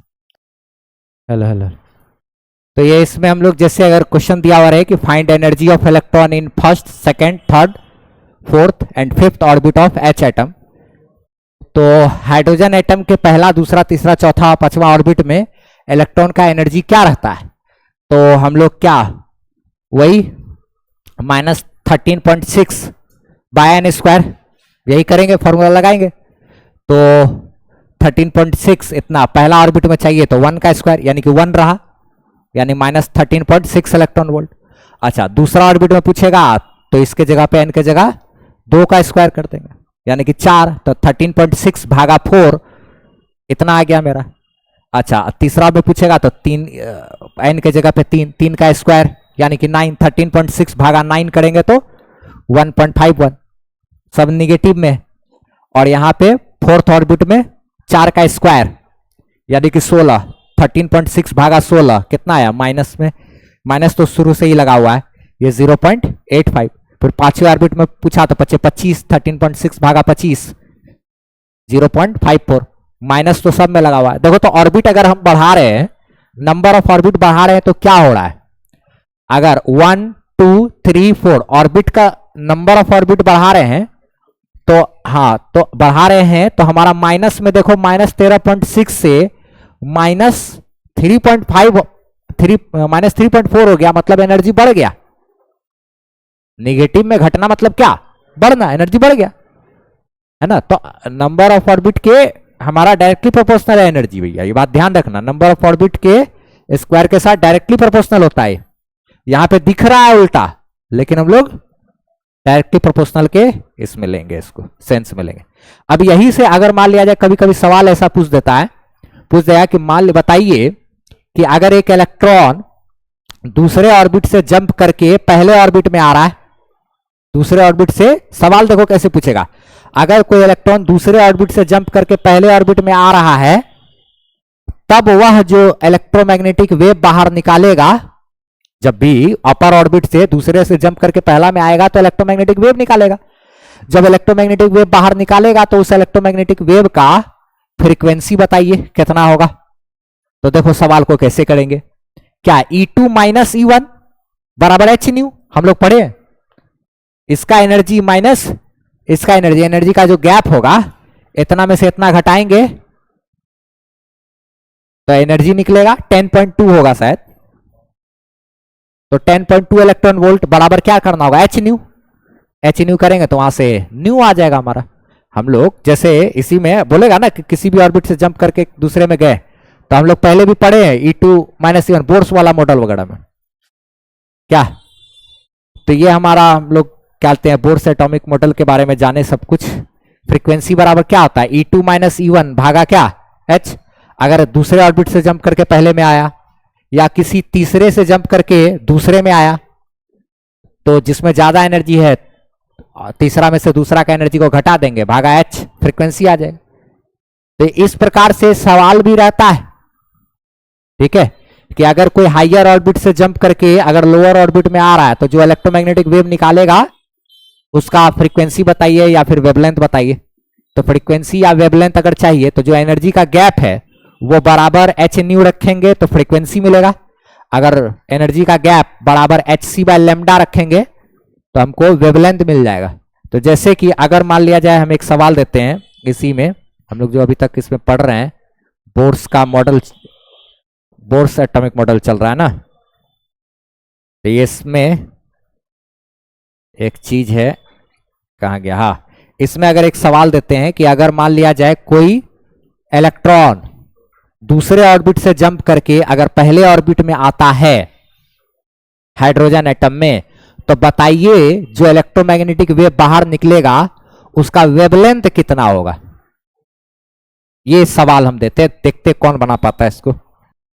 चलो इस सवाल को बनाया जाए तो कि वेवलेंथ बताइए उस इजेक्टेड ईएम वेव का जब इलेक्ट्रॉन दूसरे ऑर्बिट से जंप करके पहले ऑर्बिट में आएगा। तो एकदम VVI क्वेश्चन है, इसको कैसे सॉल्व करेंगे जरा पहले से खुद से ट्राई करना है फिर हम बताएंगे इसको। चलो देखो देखो बता रहे, सुनो। जैसे यहां पर अगर न्यूक्लियस है प्लस ई चार्ज, एक H एटम है, इसमें क्या हो रहा है, एक ऑर्बिट ये है एक ऑर्बिट ये, मान लिया जाए इस ऑर्बिट से जंप करके इलेक्ट्रॉन क्या होता है इस ऑर्बिट में आता है, n बराबर 2 से जंप करके n बराबर 1 में आता है, ठीक है। तो जब ऐसा हो रहा है एक ऑर्बिट से दूसरे ऑर्बिट में जंप करके आ रहा है, तो जो एनर्जी का जो गैप होगा यहां पर जो इतना एनर्जी है, और जब वहां से कूद करके जब इसमें आएगा तो यहां जितना एनर्जी था तो यहां एनर्जी थोड़ा कम हो जाएगा, और वही एनर्जी का गैप जो हुआ वही एनर्जी को बाहर फेंक देगा। और जब एनर्जी फेंकेगा तो इलेक्ट्रोमैग्नेटिक वेव के रूप में फेंकेगा, उसका कुछ वेवलेंथ होता है। तो हम लोग जानते हैं कि एनर्जी का जो गैप होगा, जैसे मान लिया जाए दूसरा ऑर्बिट में जो एनर्जी है माइनस जो पहला ऑर्बिट में जो एनर्जी है, बराबर एच सी बाय लेमडा लिख सकते हैं हम लोग। एनर्जी गैप बराबर एच सी बाय लेमडा। जैसे यहां पर है 10 जूल, यहां पे है 7 जूल, तो इस यहां से कूद के यहां आ गया, तो जो 3 जूल का गैप हुआ वो 3 जूल इलेक्ट्रोमैग्नेटिक वेव के रूप में निकाल दिया। तो वही 3 जूल का जो गैप है वो उसको बराबर क्या लिखेंगे, एच सी बाय लेमडा।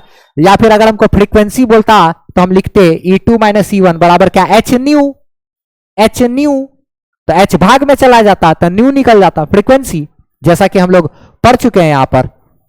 क्या यहां पे देखो बात किए थे ये E2-E1 equal to h nu लिखे, फ्रीक्वेंसी निकालना था तो एच न्यू लिखेंगे, एच को भाग में भेज दे। लेकिन अगर वेवलेंथ निकालने बोलेगा तो E2-E1 बराबर क्या, एच सी बाय लेमडा लिखेंगे और लेमडा वहां से फाइंड करेंगे, ठीक है। तो अब लेमडा अगर फाइंड करेंगे यहां से तो अब हमारा कैसे क्या क्या आएगा इसमें देखो। तो E2-E1, अच्छा, यानी कि दूसरा ऑर्बिट से जंप करके पहला ऑर्बिट में आया, तो दूसरा ऑर्बिट में जो एनर्जी होता है वो कितना होता है, -3.4। दूसरा ऑर्बिट में -3.4 और पहला ऑर्बिट में -13.6। तो दूसरा ऑर्बिट में तो ऊपर बढ़ेगा तो एनर्जी ज्यादा होता है ना, तो ज्यादा है, -3.4 इसी में से क्या करेंगे, घटा देंगे। किसको घटाएंगे, पहला ऑर्बिट का एनर्जी, यानी कि -13.6 बराबर क्या लिखेंगे, h c by lambda. H का मान होता है 6.63 इंटू 10⁻⁻34 अगुना सी, यानी कि 3 इंटू 10⁸ भागा लेमडा। भागा लेमडा।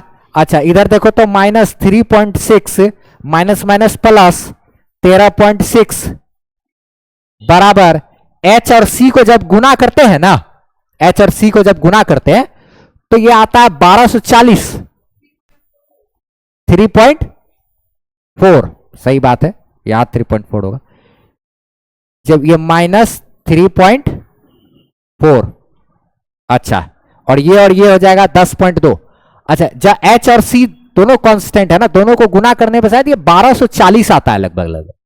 तो इसमें एक बात का ध्यान रखना है कि जो HC है ना, H इंटू सी को अगर हम मल्टीप्लाई करते हैं तो मल्टीप्लाई करके हम लोग इसको चाहे तो 12,400 लिख सकते हैं, बशर्ते जो वेवलेंथ है हमारा वो हमारा क्या चीज में होना चाहिए, इन एंगस्ट्रम होना चाहिए, एंगस्ट्रम होना चाहिए। और ये जो एनर्जी है हमारा वो हमारा एनर्जी इलेक्ट्रॉन वोल्ट में होना चाहिए। इधर जो है ये हमारा क्या एनर्जी, ये हमारा किस में होना चाहिए, ये इन इलेक्ट्रॉन वोल्ट। अगर एनर्जी हमारा इलेक्ट्रॉन वोल्ट में, ठीक है, और वेवलेंथ हमारा एंगस्ट्रम में है तो हम H इंटू सी यानी कि प्लैंक्स कांस्टेंट और स्पीड ऑफ लाइट को मल्टीप्लाई करके 12,400 लिख सकते हैं।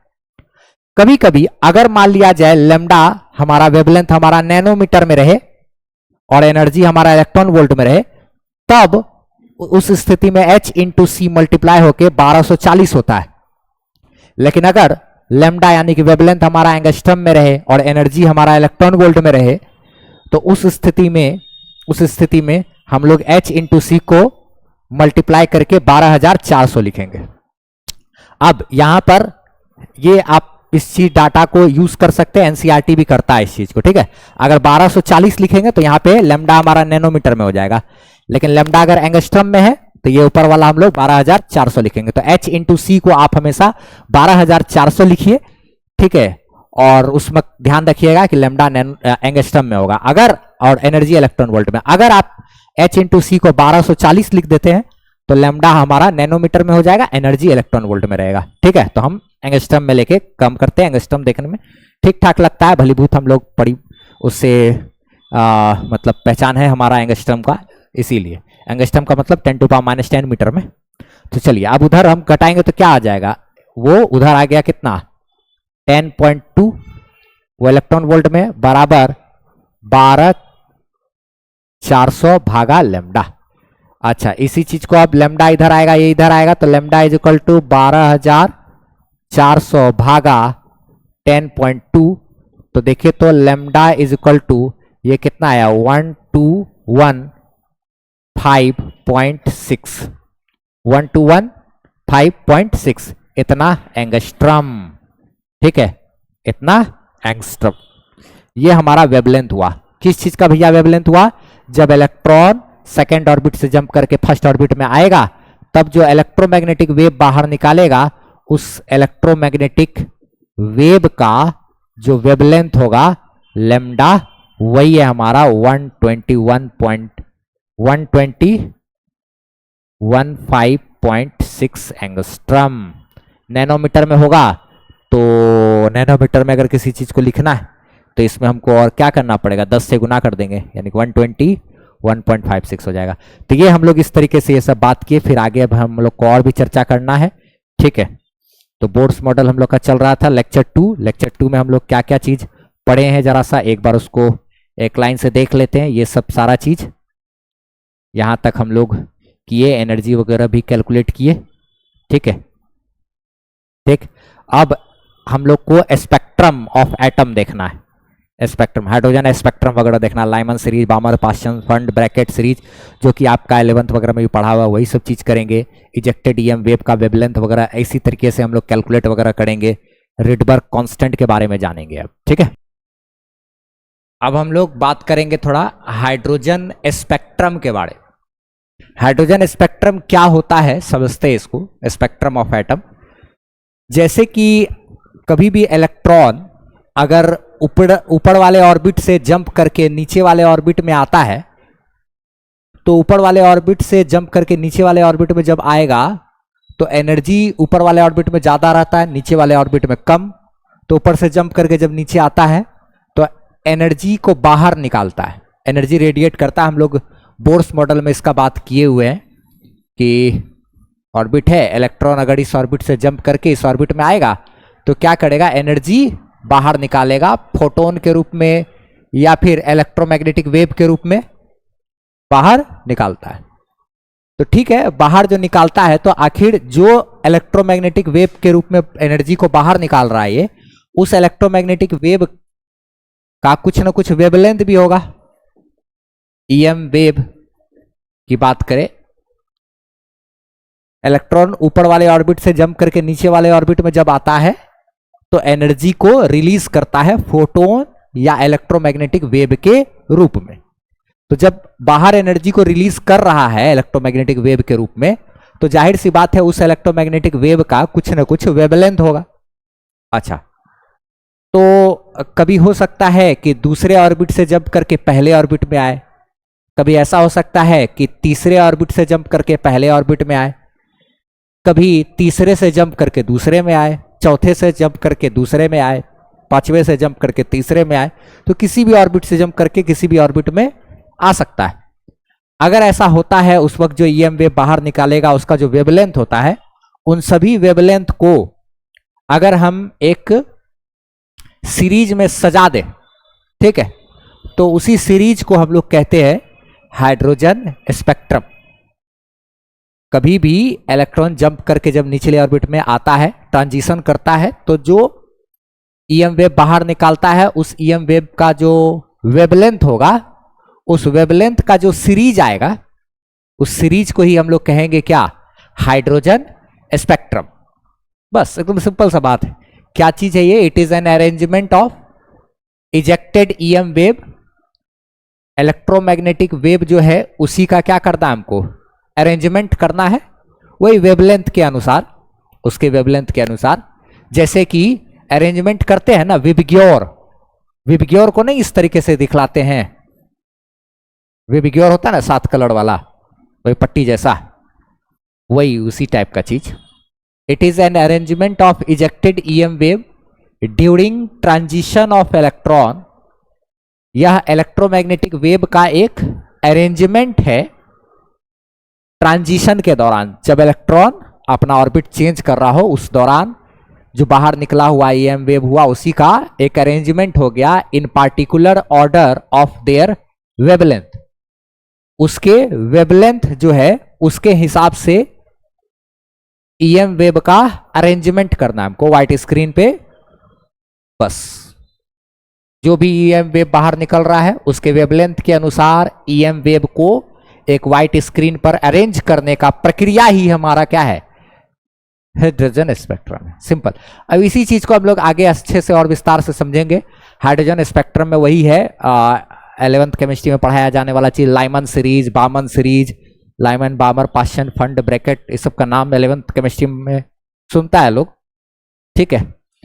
आगे हम लोग थोड़ा बात करते हैं explanation of hydrogen spectrum. CBSE में ये चीज पूछा हुआ है, क्वेश्चन पूछा हुआ क्वेश्चन है ये कि हाइड्रोजन स्पेक्ट्रम क्या है वो बताइए और फिर एक्सप्लेन कीजिए हाइड्रोजन स्पेक्ट्रम को, ठीक है। सीबीएसई में ये पूछा हुआ क्वेश्चन है, बात करते हैं हम लोग।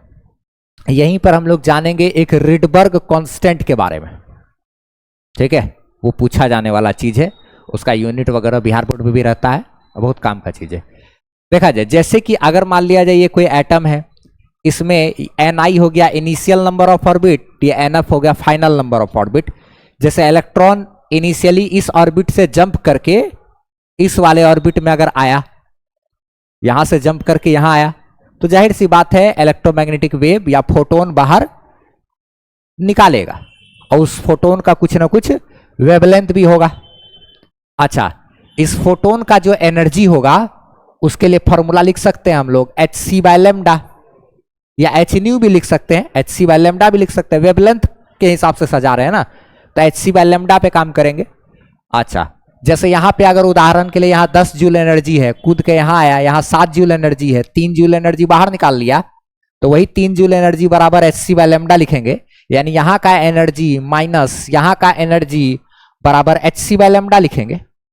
यहां का एनर्जी को E इनिशियल और बाद में जिस ऑर्बिट में आया है वहां का एनर्जी E फाइनल। तो ऊपर वाले ऑर्बिट में ज्यादा एनर्जी बाद में अंदर जब आ जाएगा नीचे वाले ऑर्बिट में एनर्जी कम होता है, यानी कि यहां पर जो ई इनिशियल है वो मोर देन क्या है, ई फाइनल। हमेशा ज्यादा में से कम को घटाना है, वही बराबर एच सी बाय। तो यहां का एनर्जी और यहां का एनर्जी का जो गैप होगा, वही एनर्जी का गैप फोटोन के रूप में निकल गया एनर्जी लेकर के, और ये एनर्जी का गैप बराबर एच सी बाय लेमडा या एच न्यू। हम लोग पहले भी बोर्स मॉडल में पढ़े थे, बोर्स का पहला तीसरा पोस्टुलेट में पढ़े थे कि जब भी इलेक्ट्रॉन एक ऑर्बिट से जंप करके दूसरे में जाता है तो एनर्जी निकालता है या लेता है ना। तो E1 माइनस E2 या ई इनिशियल माइनस ई फाइनल, वो एनर्जी का गैप बराबर एच सी बाय लेमडा लिख सकते हैं हम लोग। अच्छा, हम लोग एनर्जी का फॉर्मूला निकाले हुए हैं। एनर्जी का फॉर्मूला ये अपने पास होता है, ये वाला energy is equal to energy यानी टोटल मैकेनिकल एनर्जी का फॉर्मूला डिराइव किए हम लोग ना, माइनस जेड स्क्वायर ई का power 4 m by 8 n square h square epsilon not square, ये डिराइव किए हम लोग। अच्छा, उसके बाद इसमें हम लोग हाइड्रोजन स्पेक्ट्रम के लिए बात कर रहे हैं। बोर्ड्स का जो मॉडल था वो हाइड्रोजन स्पेक्ट्रम के लिए, हाइड्रोजन के लिए वैलिड था मेन, इसीलिए तो z का मान उसके लिए क्या हो जाएगा 1। तो z का मान 1 हो जाएगा, तो इस वाले कहानी को, इसको z को खत्म कर देंगे, तो सिर्फ माइनस ई स्क्वायर m भागा 8 n square h square epsilon not square, ये एनर्जी का फॉर्मूला है। अच्छा, एक बात ध्यान से देखा जाए यहाँ पे कि अगर एनर्जी का फॉर्मूला ये है, अगर इलेक्ट्रॉन हमारा इनिशियली ni ऑर्बिट में है, हो सकता है ये 5वां ऑर्बिट हो, कूद के आया हो पहला ऑर्बिट में, तो ये nf, ये हमारा ni हमारा क्या है, ये 5वां ऑर्बिट हो गया, और nf हमारा क्या पहला ऑर्बिट हो गया, अगर 5 से कूद के पहला में आएगा तो। अच्छा, तो इनिशियल ऑर्बिट में जो एनर्जी होगा उसका फॉर्मूला क्या, माइनस ई का पावर 4 m बाय 8, उसके बाद ये सबको साइड कर लेते हैं, H square epsilon not square, और ये n स्क्वायर की जगह ni का स्क्वायर करेंगे, इसमें हम लोग क्या ले लेंगे, ni का स्क्वायर। अच्छा ठीक है, और एक बात, जो फाइनल एनर्जी होगा इलेक्ट्रॉन का जब कूद के यहां आ गया, तो उसके क्या लिखेंगे, माइनस ई का power 4 m by 8 h square epsilon naught का स्क्वायर, क्या उसके बाद n f का स्क्वायर कर देंगे, फाइनल जो नंबर ऑफ ऑर्बिट है उसका nf का स्क्वायर, और यहां पर ni का स्क्वायर करेंगे। अच्छा, अब अगर हमको एक बात यहां पे देखा जाए जरा सा कि एनर्जी गैप की बात करें अगर हम लोग, जैसे शुरू में तो ज्यादा एनर्जी होगा क्योंकि ऊपर ऑर्बिट में है, बाद में कम एनर्जी है। अच्छा, तो इतना माइनस इतना घटाते हैं जरा सा, दोनों एनर्जी को घटाएंगे तो जरा देखो तो कैसे लिखेंगे अगर घटाएंगे दोनों को, तो दोनों को क्या किए, घटा रहे, तो देखो तो जरा सा, ये ऊपर वाला ज्यादा एनर्जी है, बाद वाला कम एनर्जी है, तो ज्यादा में से कम घटाएंगे तो माइनस, ये क्या होगा, माइनस ई का पावर 4 m भागा 8 एच स्क्वायर एप्सिलॉन नॉट का स्क्वायर ni का स्क्वायर, उसमें से घटाने वाले हम लोग, हाँ क्या घटाने वाले भैया, माइनस ये वाला, तो ये हो जाएगा माइनस ई का पावर 4 m भागा 8 एच स्क्वायर एप्सिलॉन नॉट का स्क्वायर nf का स्क्वायर। अच्छा, ये चीज होगा, इसमें ये माइनस माइनस इसको क्या हो जाएगा, प्लस, माइनस माइनस ये वाला प्लस हो जाएगा ना। अच्छा, तो ये हमारा माइनस में ई का power 4 m divided by 8 h square epsilon not square ni का स्क्वायर, माइनस माइनस ये हो गया प्लस ई का power 4 m divided by 8 h square epsilon naught का स्क्वायर और nf का स्क्वायर, ये प्लस हो गया। प्लस वाला टर्म को पहले लिख लेते हैं, माइनस वाला टर्म को बाद में कर लेते हैं। ये हमारा इनिशियल माइनस ये फाइनल, और ये एनर्जी का गैप जो है, यही एनर्जी का गैप हमारा कहलाएगा एच सी बाय लेमडा। ना, इसका एनर्जी माइनस इसका एनर्जी, तो वो इजेक्टेड ईएम वेव का एनर्जी, इसमें एनर्जी और इसका एनर्जी जो घटाएंगे, तो घटाने के बाद जो हमको आया ये क्या हो गया, इनिशियल ऑर्बिट में एनर्जी माइनस फाइनल ऑर्बिट में जो एनर्जी जो ये है, ये हमारा क्या है, ये energy of ejected EM wave, ये है क्या हमारा energy of ejected EM wave.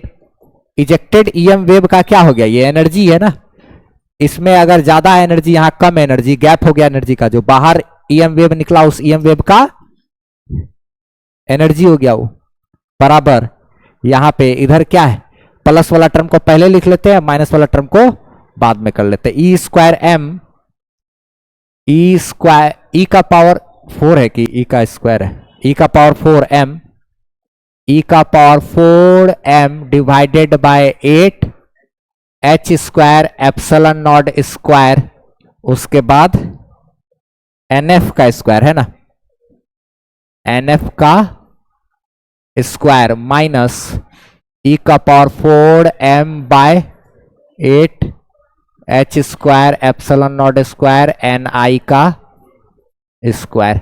अच्छा, इसमें से कुछ कॉमन आ रहा है, ये इसको हम लोग लिख सकते हैं एच सी बाय क्या, लेमडा। अच्छा, इधर जो है कॉमन हमारा क्या क्या आ रहा है, ये उसी को इधर कर लिए हम लोग, तो इसमें ई का power 4 m by 8 h square epsilon not square. अच्छा ठीक है, इनटू में इधर क्या बचेगा, 1 बाय एन एफ का square minus 1 by n i का स्क्वायर। अच्छा ठीक है, ये ऐसे हुआ। अब उसके बाद यहां पे ये जो लेमडा है ना, it is wavelength of ejected EM wave, जो बाहर जो वेवलेंथ ये जो ईएम वेव हमारा बाहर निकला है इजेक्ट होके, ईएम वेव या फोटोन ईएम वेव और फोटोन जो बाहर निकला है उसी का क्या है, ये वेवलेंथ हो गया।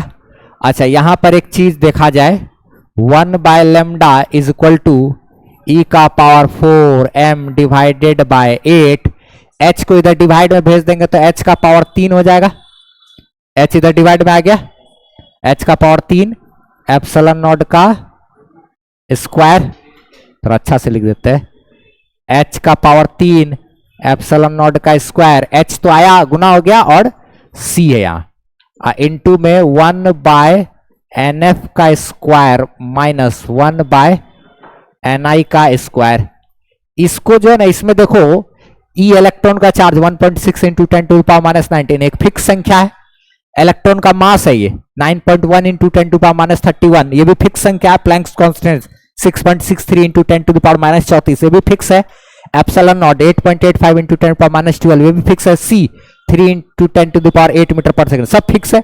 ये 8 तो कांस्टेंट है, इन सारा कांस्टेंट को मिला दिया जाए तो इसको बोलते हैं Rydberg constant. 1 by n f का इसका वैल्यू होता है 1.097 into 10⁻7 per metre. N f का स्क्वायर माइनस यहां क्या है, एन आई का स्क्वायर। यहां पे तो हमको ऑर्बिट खाली डालना होगा कि दूसरे ऑर्बिट से जंप करके पहले ऑर्बिट में आया, तो क्या है वेवलेंथ, क्या रिडबर्ग। ये यहां जो आर है, इस आर को क्या लिखेंगे, हेयर आर इज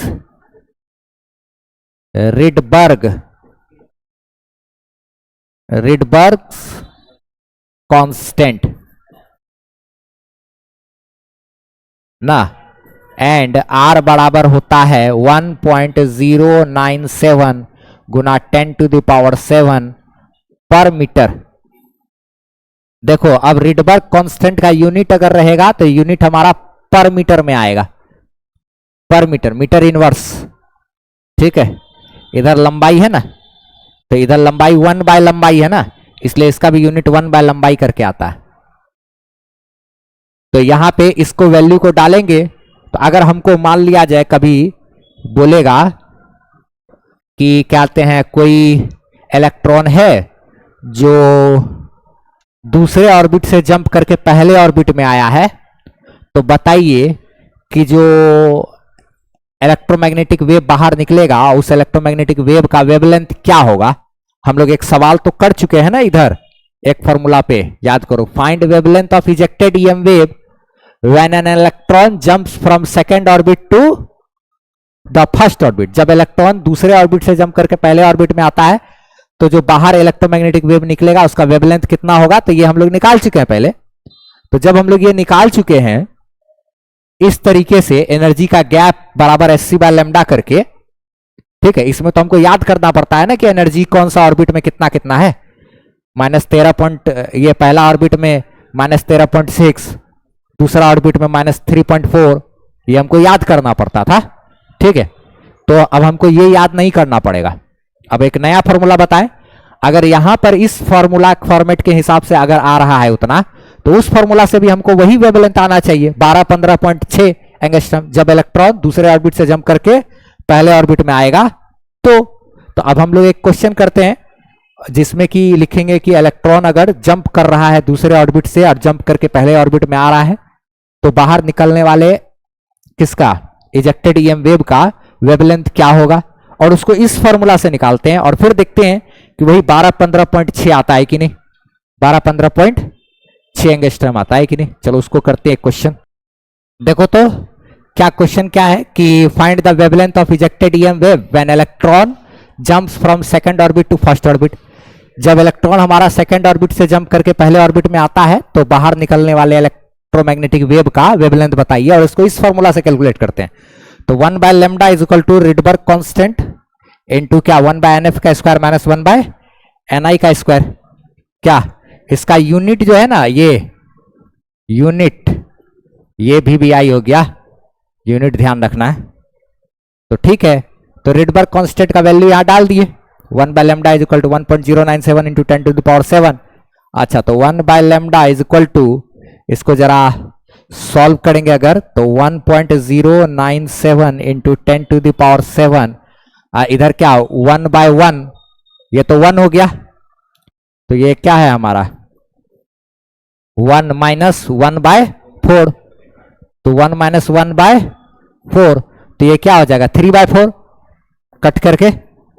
तो 1 by lambda is equal to 1.097 into 10 to the power 7 into ये 4 माइनस 1 3, 3 बाय 4। अच्छा, तो लैम्डा इज इक्वल टू क्या होगा, इसको पूरा पलटेंगे ना तब ना लैम्डा निकलेगा, पूरा पलटना पड़ेगा कि नहीं लैम्डा निकालने के लिए। लैम्डा इज इक्वल टू क्या लिखेंगे, लैम्डा इज इक्वल टू 4 भागा 3 into 1.097 into 10 to the power 7। अब 3 गुना इतना कितना होता है भाई, lambda is equal to 4 divided by ये 10 टू द पावर 7 नीचे से ऊपर जाएगा तो 10 टू द पावर -7 हो जाएगा। अच्छा, और 3 इंटू 1.097 करेंगे तो कितना आएगा 291। अच्छा, तो इसको इससे गुना करेंगे तो यह 3.291। अच्छा ठीक है, और उसके बाद lambda is equal to 4 divided by इतना करेंगे तो कितना आएगा 1.2154, यहां तक आया। अब उसके बाद देखो तो जरा सा ये लैम्डा इज इक्वल टू, हम इसको अगर उधर लेकर के जाए, डेसिमल को 3 अंक उधर लेके जाए, 1 2 3 अंक उधर लेके जाए तो 15.4 गुना 10 टू द पावर -7 था, 3 अंक उधर लेके गए हैं तो -3 यहां पर हो जाएगा, क्योंकि छोटा संख्या को जबरदस्ती बड़ा बना रहे हैं ना, इसलिए पावर उधर माइनस में लगा। तो ये हो गया हमारा क्या, लैम्डा इज इक्वल टू 15.4 गुना 10 टू द पावर -10। ये तो हमारा लैम्डा है, तो ये हमारा मीटर में आएगा, 10 टू द पावर -10 मीटर को हम लोग क्या बोलते हैं, एंगस्ट्रम बोलते हैं। Therefore lambda is equal to 15.4 angstrom. क्या? अच्छा, और जब हम लोग उस वाले फॉर्मूला से निकाले थे तो यही आया था 12-15.6 था शायद, यानी वही है 12-15, लगभग वही हमारा आया 12-15 ठीक है। 12-15 एंगस्ट्रम पहले भी आया था, निकाले थे इस फॉर्मेट से तो 12-15 एंगस्ट्रम था, और अब भी हम लोग निकाल रहे हैं तो हमारा क्या है 12-15 एंगस्ट्रम, ये ऑलमोस्ट क्या। तो ये इस प्रकार से हम लोग भी चाहे तो निकाल सकते हैं, ठीक है। अब कभी मान लिया जाए अगर क्या कहते हैं दूसरे ऑर्बिट से जंप करके पहले में आया तो, या फिर अगर क्या कहते हैं तीसरे से जंप करके दूसरे में आया तो सवाल हो सकता है, चौथे से जंप करके तीसरे में आया, कुछ भी हो सकता है। या तो इन्फानाइट ऑर्बिट से जंप करके अगर पहले में आएगा तो इन्फानाइट ऑर्बिट से जंप करके अगर पहले में आएगा तो यहां पे क्या आ जाएगा इन्फानाइट, यहां क्या 1, तो 1/इंफिनिटी ये 0, और 1/1 यानी कि 1/लैम्डा इज इक्वल टू खाली Rydberg constant, lambda is equal to 1 इतना, वो भी निकाल सकते हैं हम लोग। इन्फानाइट किसी भी ऑर्बिट से जंप करके किसी भी ऑर्बिट में अगर आ रहा है तो हम लोग इस फॉर्मूला से क्या कर सकते हैं, निकाल लेंगे कि जब ऊपर वाले ऑर्बिट से इलेक्ट्रॉन जंप करके नीचे वाले ऑर्बिट में आएगा तो जो इलेक्ट्रोमैग्नेटिक वेव बाहर निकालेगा उसका वेवलेंथ क्या होगा, वो हम लोग आराम से कैलकुलेट कर सकते हैं इस चीज के। अब इसी पर आधारित हम लोग क्या करेंगे, तो यानी कि ये जो वेवलेंथ का ये पैटर्न आया ना, ये वेवलेंथ आया दूसरे से जंप करके पहले में आया, तो अब इसी के आधार पे हम लोग को एक सीरीज बनाना है, एक Lyman series, बामर series, pascal fund bracket, वो हमको अब बनाना पड़ेगा। जैसे कि किसी भी ऑर्बिट से अगर इलेक्ट्रॉन जंप करके जब पहले ऑर्बिट में आता है, किसी भी ऑर्बिट से जंप करके जब इलेक्ट्रॉन पहले ऑर्बिट में आता है तब जो ईएम वेव बाहर निकालेगा, उस ईएम वेव का जो वेवलेंथ होगा उस सीरीज को कहेंगे, जैसे दूसरे से पहला में आया, तीसरे से पहला में, चौथे से पहला में, पांचवें से पहला में, डॉट डॉट डॉट कहां इन्फिनाइट से पहला में, तो जितना वेवलेंथ निकाल रहा है उन सब का एक सीरीज को कहते हैं लाइमन सीरीज।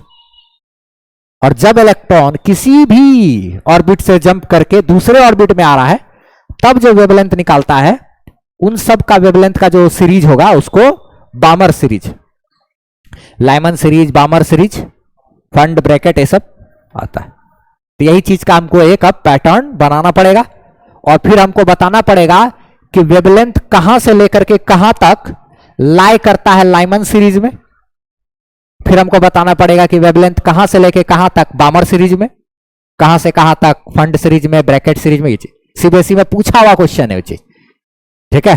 अब लास्ट हम लोग को स्पेक्ट्रम समझना है, हाइड्रोजन स्पेक्ट्रम हम लोग समझ रहे थे, उसमें एक चीज और जानना है जरा सा। लास्ट हम लोग एक क्वेश्चन किए कि अगर इलेक्ट्रॉन दूसरे ऑर्बिट से जंप करके पहले ऑर्बिट में आता है तब वह जो इलेक्ट्रोमैग्नेटिक वेव निकालेगा उस इलेक्ट्रोमैग्नेटिक वेव का वेवलेंथ हमारा 1215 एंगस्ट्रम होता है। अच्छा, अब इसी में एक स्पेक्ट्रम है, ये चीज क्लास 11th केमिस्ट्री में भी पढ़ा हुआ रहता है लेकिन काम का चीज है, ठीक है क्या, इसको समझते हैं। जैसे अगर इलेक्ट्रॉन हाइड्रोजन एटम में इलेक्ट्रॉन हायर ऑर्बिट से जंप करके अगर नीचे वाले लोअर ऑर्बिट में आता है तो एनर्जी को वो रिलीज करेगा। जब रिलीज करेगा एनर्जी तो इलेक्ट्रोमैग्नेटिक वेव के रूप में बाहर निकालता है और उस वेव का कुछ न कुछ वेवलेंथ होता है। उन सभी वेवलेंथ के आधार पे, जो उसका वेवलेंथ है उसके आधार पे जो इलेक्ट्रोमैग्नेटिक वेव को अगर हम किसी व्हाइट पट्टी पे सजा देंगे तो वो स्पेक्ट्रम है। हमको आखिर ये चार्ट क्या बना हुआ है, बहुत काम का चीज, इसको अच्छे से समझते हैं। जैसे कि मान लिया जाए अगर किसी हाइड्रोजन एटम में इलेक्ट्रॉन जो है किसी भी ऑर्बिट से जंप करके आ रहा है पहले ऑर्बिट में। मान लिया जाए इलेक्ट्रॉन दूसरे ऑर्बिट से जंप करके पहला में आए, या तीसरे से, चौथा से, पांचवा से, छठा से, सातवां से, इन्फिनाइट ऑर्बिट से भी जंप करके पहले ऑर्बिट में अगर इलेक्ट्रॉन कूद रहा है, आ रहा है, तब जो एनर्जी रिलीज होगा इलेक्ट्रोमैग्नेटिक वेव के रूप में, उस इलेक्ट्रोमैग्नेटिक वेव का जो वेवलेंथ है, उन सब का वेवलेंथ जो होगा उसको कहेंगे कि वो एक लाइमन सीरीज के अंदर है। उसको किस कैटेगरी में रख दिए, लाइमन से।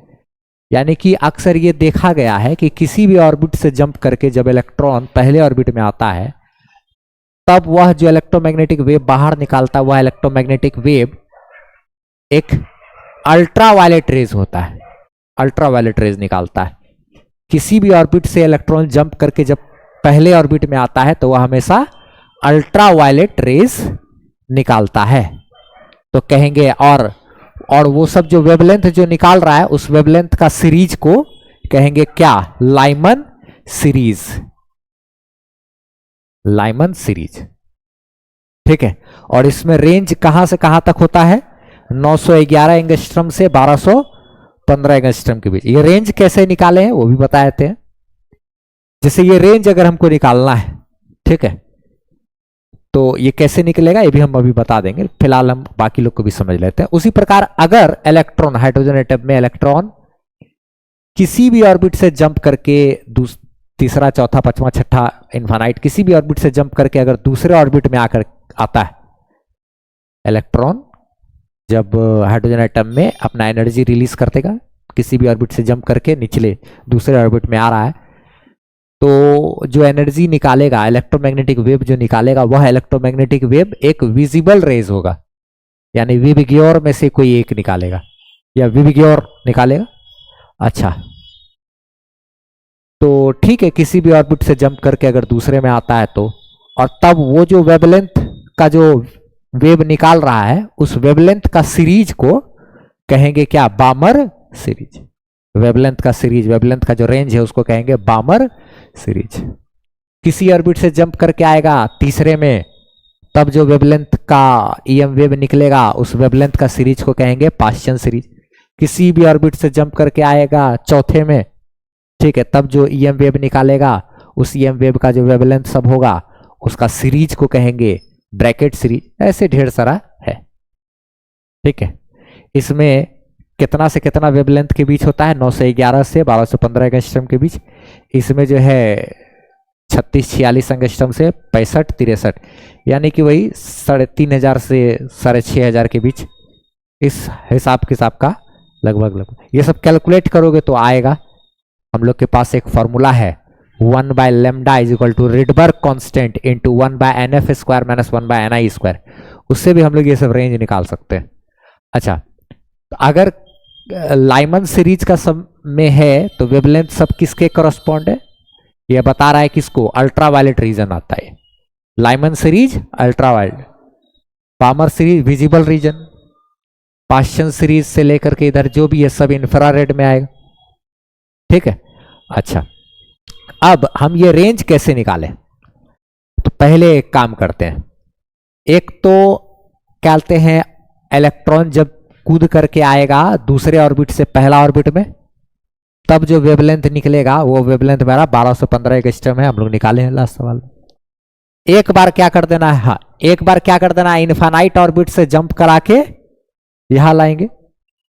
ठीक है, तब जो वेवलेंथ का ईएम वेव निकलेगा वो हमारा 900। अच्छा, इनफाइनाइट ऑर्बिट से जंप करके जब यहां आएगा तो सबसे ज्यादा एनर्जी निकालेगा। एनर्जी ज्यादा होता है तो वेवलेंथ कम हो जाता है, एनर्जी ज्यादा तो वेवलेंथ कम। अच्छा, सबसे ज्यादा सबसे कम एनर्जी कब निकालेगा, जब दूसरा से कूद के पहला में आएगा। तो एनर्जी कम निकालेगा तो लेमडा, एनर्जी और वेवलेंथ में उल्टा संबंध है ना, E = hc/λ। हाँ, कुछ पूछ रहे थे, निकालना पड़ेगा। जैसे ब्रैकेट का रेंज निकालना होगा, फंड का किसी का भी निकालना हो तो अपने से निकाल सकते हैं, वही हम तरीका बताए थे खाली। अब इसमें हमको ब्रैकेट का निकालना है तो एक बार इलेक्ट्रॉन को क्या करना पड़ेगा, पांचवा से कुदा के चौथा में लाना होगा, और एक बार इनफाइनाइट से कुदा के कहां तक लाना होगा, चौथा में लाना होगा। किसी का भी क्या कहते हैं, अगर हमको निकालना है तो हम लोग रेंज निकाल सकते हैं किसी का भी। अच्छा, ये इसमें जो है, इसमें ये n बराबर 1 2 3 4 5 dot dot dot infinite orbit दिखा रहा है, पहला ऑर्बिट, दूसरा ऑर्बिट, तीसरा ऑर्बिट। अच्छा, पहला ऑर्बिट में एनर्जी -13.6 इलेक्ट्रॉन वोल्ट हाइड्रोजन में, दूसरा ऑर्बिट में जब इलेक्ट्रॉन रहता है तो उसका इतना एनर्जी, तीसरा ऑर्बिट में जो रहेगा तो इतना। ये सब निकाले हैं कैसे, तो फॉर्मूला तो है एनर्जी का अपने पास, -13.6 भागा n²। जहां ऑर्बिट का संख्या हो गया है। अच्छा, तो ये पहला ऑर्बिट है तो -13.6 भागा 1 का स्क्वायर, ये है -13.6 भागा 2 का स्क्वायर, -13.6 भागा 3 का स्क्वायर, -13.6 भागा 4 का, ऐसे कर करके हम लोग सब। कभी अगर पूछेगा कि अगर इलेक्ट्रॉन दूसरे ऑर्बिट से जंप करके पहले ऑर्बिट में आता है तो कितना एनर्जी निकालेगा, तो इसको घटा देंगे, एनर्जी का गैप। अच्छा, ये हम रेंज कैसे निकाले हैं, एक का हम बता देते हैं, उसी तरह से किसी का भी निकाल सकते हैं। जैसे अगर हमको ब्रैकेट का या किसी का भी निकालना होगा तो पहले एक काट ठोकाई, वही जो सब में एक ही जगह डालते हैं, एक ही जैसा काम करेगा। जबकि हम लोग जानते हैं एक बात, जैसे 1/λ is equal to Rydberg constant into 1/nf का स्क्वायर फाइनल ऑर्बिट का स्क्वायर माइनस 1 इनिशियल जिस ऑर्बिट में है उसका स्क्वायर। ठीक है, nf का स्क्वायर माइनस ni का स्क्वायर करना है। ठीक है, तो अगर कहते हैं, अच्छा फॉर लाइमन कैसे आया था, लाइमन सीरीज के लिए या किसी भी सीरीज के लिए निकाल सकते हैं हम लोग, कैलकुलेट करना पड़ेगा। लाइमन सीरीज अगर हमको मैक्सिमम वेवलेंथ चाहिए कि कितना होगा, तो मैक्सिमम वेवलेंथ के लिए 1/λ मैक्स, यानी मैक्सिमम वेवलेंथ कितना होगा, तो मैक्सिमम वेवलेंथ के लिए एनर्जी मिनिमम होना चाहिए। अगर इलेक्ट्रॉन हमारा किसी और ऊपर वाले ऑर्बिट से कूद के पहले ऑर्बिट में आता है तब ना लाइमन सीरीज का बात करेंगे। किसी भी ऑर्बिट से कूद के कहा पहला ऑर्बिट में आएगा तब लाइमन सीरीज का बात करेंगे, यानी किसी ऑर्बिट से कूद के पहला ऑर्बिट में आएगा तब जो इलेक्ट्रोमैग्नेटिक वेव निकालता है उसका वेवलेंथ का सीरीज को लाइमन सीरीज कहते हैं। अच्छा, के अंतर्गत रखते हैं। अच्छा, तो अब एक बात है, मैक्सिमम वेवलेंथ यानी कि जब किसी भी ऑर्बिट से कूद करके जब पहला ऑर्बिट में आता है तब जो वेवलेंथ का ईएम वेव निकलेगा उसमें मैक्सिमम वेवलेंथ कितना उसका पॉसिबल है, तो वेवलेंथ मैक्सिमम इसका मतलब एनर्जी मिनिमम, वेवलेंथ मैक्सिमम तो एनर्जी मिनिमम, एनर्जी मिनिमम तब भी पॉसिबल है जब दूसरे से पहला में आए। तो यानी कि रिडबर्ग कांस्टेंट का वैल्यू तो होता है 1.097 इंटू 10⁻⁷। अच्छा, 1 बाय फाइनल ऑर्बिट है 1 माइनस इनिशियल ऑर्बिट है क्या 2, इसको सॉल्व कर लेंगे तो लैम्डा मैक्स आ जाएगा अपने पास, लैम्डा मैक्स आएगा 1215 एंगस्ट्रॉम।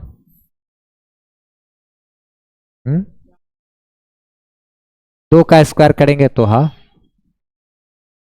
2 का स्क्वायर और यहाँ पे 1 का स्क्वायर, इसको अब सॉल्व करेंगे तो हमारा इतना एंगस्ट्रॉम आएगा।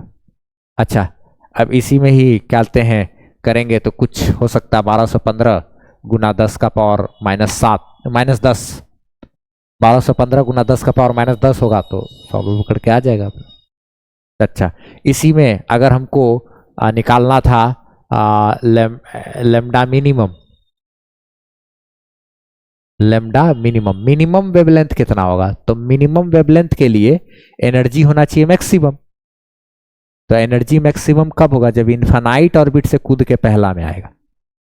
तो इसके लिए यहाँ पे Rydberg constant 1.097 into 10⁻⁷, 1 bye final यानी कि 1 माइनस इनिशियली इनफाइनाइट। अब इसको सॉल्व करेंगे तो लैम्डा मिनिमम जो आएगा वो 911.6 एंगस्ट्रॉम आएगा। सॉल्व करना पड़ेगा ना, 1 बाय इंफिनिटी वो तो 0 हो गया, ये तो 1 हो गया, तो यानी कि 1 बाय लैम्डा मिनिमम बराबर इतना। तो अब लैम्डा मिनिमम उधर जाएगा 1.097 इधर आएगा बटा 7। अब इसको सॉल्व करना पड़ेगा, सिंपल ऐसे सॉल्व करके ला सकते हैं। तो ज़रूरत उतना नहीं है, हम किसी का भी अगर चाहेंगे तो सीरीज का निकाल सकते हैं। एक बार इन्फिनाइट से कुदाना है पहला में, एक बार दूसरा से पहला में। अगर इसमें होता तो एक बार इन्फिनाइट से कुदाते दूसरा में तो उससे हमको लैम्डा मिनिमम निकलता है, क्योंकि एनर्जी मैक्सिमम लैम्डा मिनिमम। अच्छा, एक बार तीसरा से दूसरा में कुदा देते हैं। फिर इसमें क्या करते हैं, पास्चन का रेंज निकालने के लिए इन्फिनाइट से तीसरा में, चौथा से तीसरा में, ब्रैकेट का रेंज चाहिए इन्फिनाइट से चौथा में और पांचवा से चौथा में, चाहे तो ऐसे करके हम लोग निकाल सकते हैं किसी का किसी से भी, क्या ठीक है। तो ऐसे करके और ऐसे एक क्वेश्चन दिखाते हैं जिसमें कि एक सवाल पूछा गया है कि एनर्जी का वेवलेंथ ऐसे इसी पर रिलेटेड दिखाते हैं। एक क्वेश्चन देखते हैं जरा सब लोग, ठीक है। बिहार बोर्ड में पूछा हुआ था ये क्वेश्चन। क्वेश्चन क्या बोल रहा है, सीबीएसई में भी या कहीं भी रह सकता है क्वेश्चन, ठीक है। क्या पूछा कि एनर्जी है एक इलेक्ट्रोमैग्नेटिक रेडिएशन का 13.2 किलो इलेक्ट्रॉन वोल्ट। तो बताइए कि ये जो है किस रीजन, स्पेक्ट्रम के किस रीजन से संबंधित है, ठीक है। विजिबल रीजन में है, अल्ट्रावायलेट रीजन में है, इंफ्रारेड रीजन में है, या किससे संबंधित, किससे। तो जरा सा देखते हैं। एनर्जी दिया हुआ है, वेवलेंथ का रेंज हमको मालूम है, क्योंकि क्या कहते हैं हमको एक बात E is equal to h c by lambda होता है। अच्छा, एनर्जी दिया हुआ है 13.2 किलो इलेक्ट्रॉन वोल्ट। किलो का मतलब होता है 10⁻³ इलेक्ट्रॉन वोल्ट। किलो के लिए 10⁻³ इस्तेमाल किया। अच्छा, H और C मल्टीप्लाई होकर के क्या बनता है 12,400, और लेमडा ये क्या रहता है इन एंगस्ट्रम।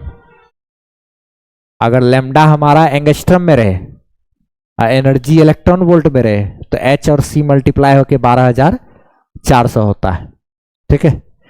तो ये सब एनसीईआरटी भी डाटा को यूज करता है, ओल्ड एनसीईआरटी में ये सब है का जिक्र है, ठीक है। नहीं तो गूगल वगैरह पे भी ये सब आराम से मिल जाता है। तो अब आगे बात करें हम लोग कि इसी में हमको, ये तो इलेक्ट्रॉन वोल्ट में है, ये हमको लेमडा आ जाएगा एंगस्ट्रम में। अच्छा, तो इसीलिए लेमडा इज इक्वल टू 12,400 भागा ये तो डिवाइड हो जाएगा 13.2 इंटू 10⁻³ 10⁻³ का मतलब तो 1000 होता है ना। अच्छा, यानी कि 12,400 भागा 13.2 इंटू 1000, तो जीरो कट गया, तो ये इससे मल्टीप्लाई होकर के हो गया 124 भागा कितना 132 ना। तो ये क्या कहते हैं हो गया, क्या ये हमारा हो गया 1 एंगस्ट्रम से भी कम है, 1 एंगस्ट्रम से भी कम, 1 एंगस्ट्रम से तो कम में आया ना, 0 क्या कहते हैं 9 ऐसा कुछ कुछ करके आएगा, या 8 कुछ आएगा ना। कितना आएगा 0.9, ठीक, 0.9 तो लिखे 39, ठीक है, इतना एंगस्ट्रम।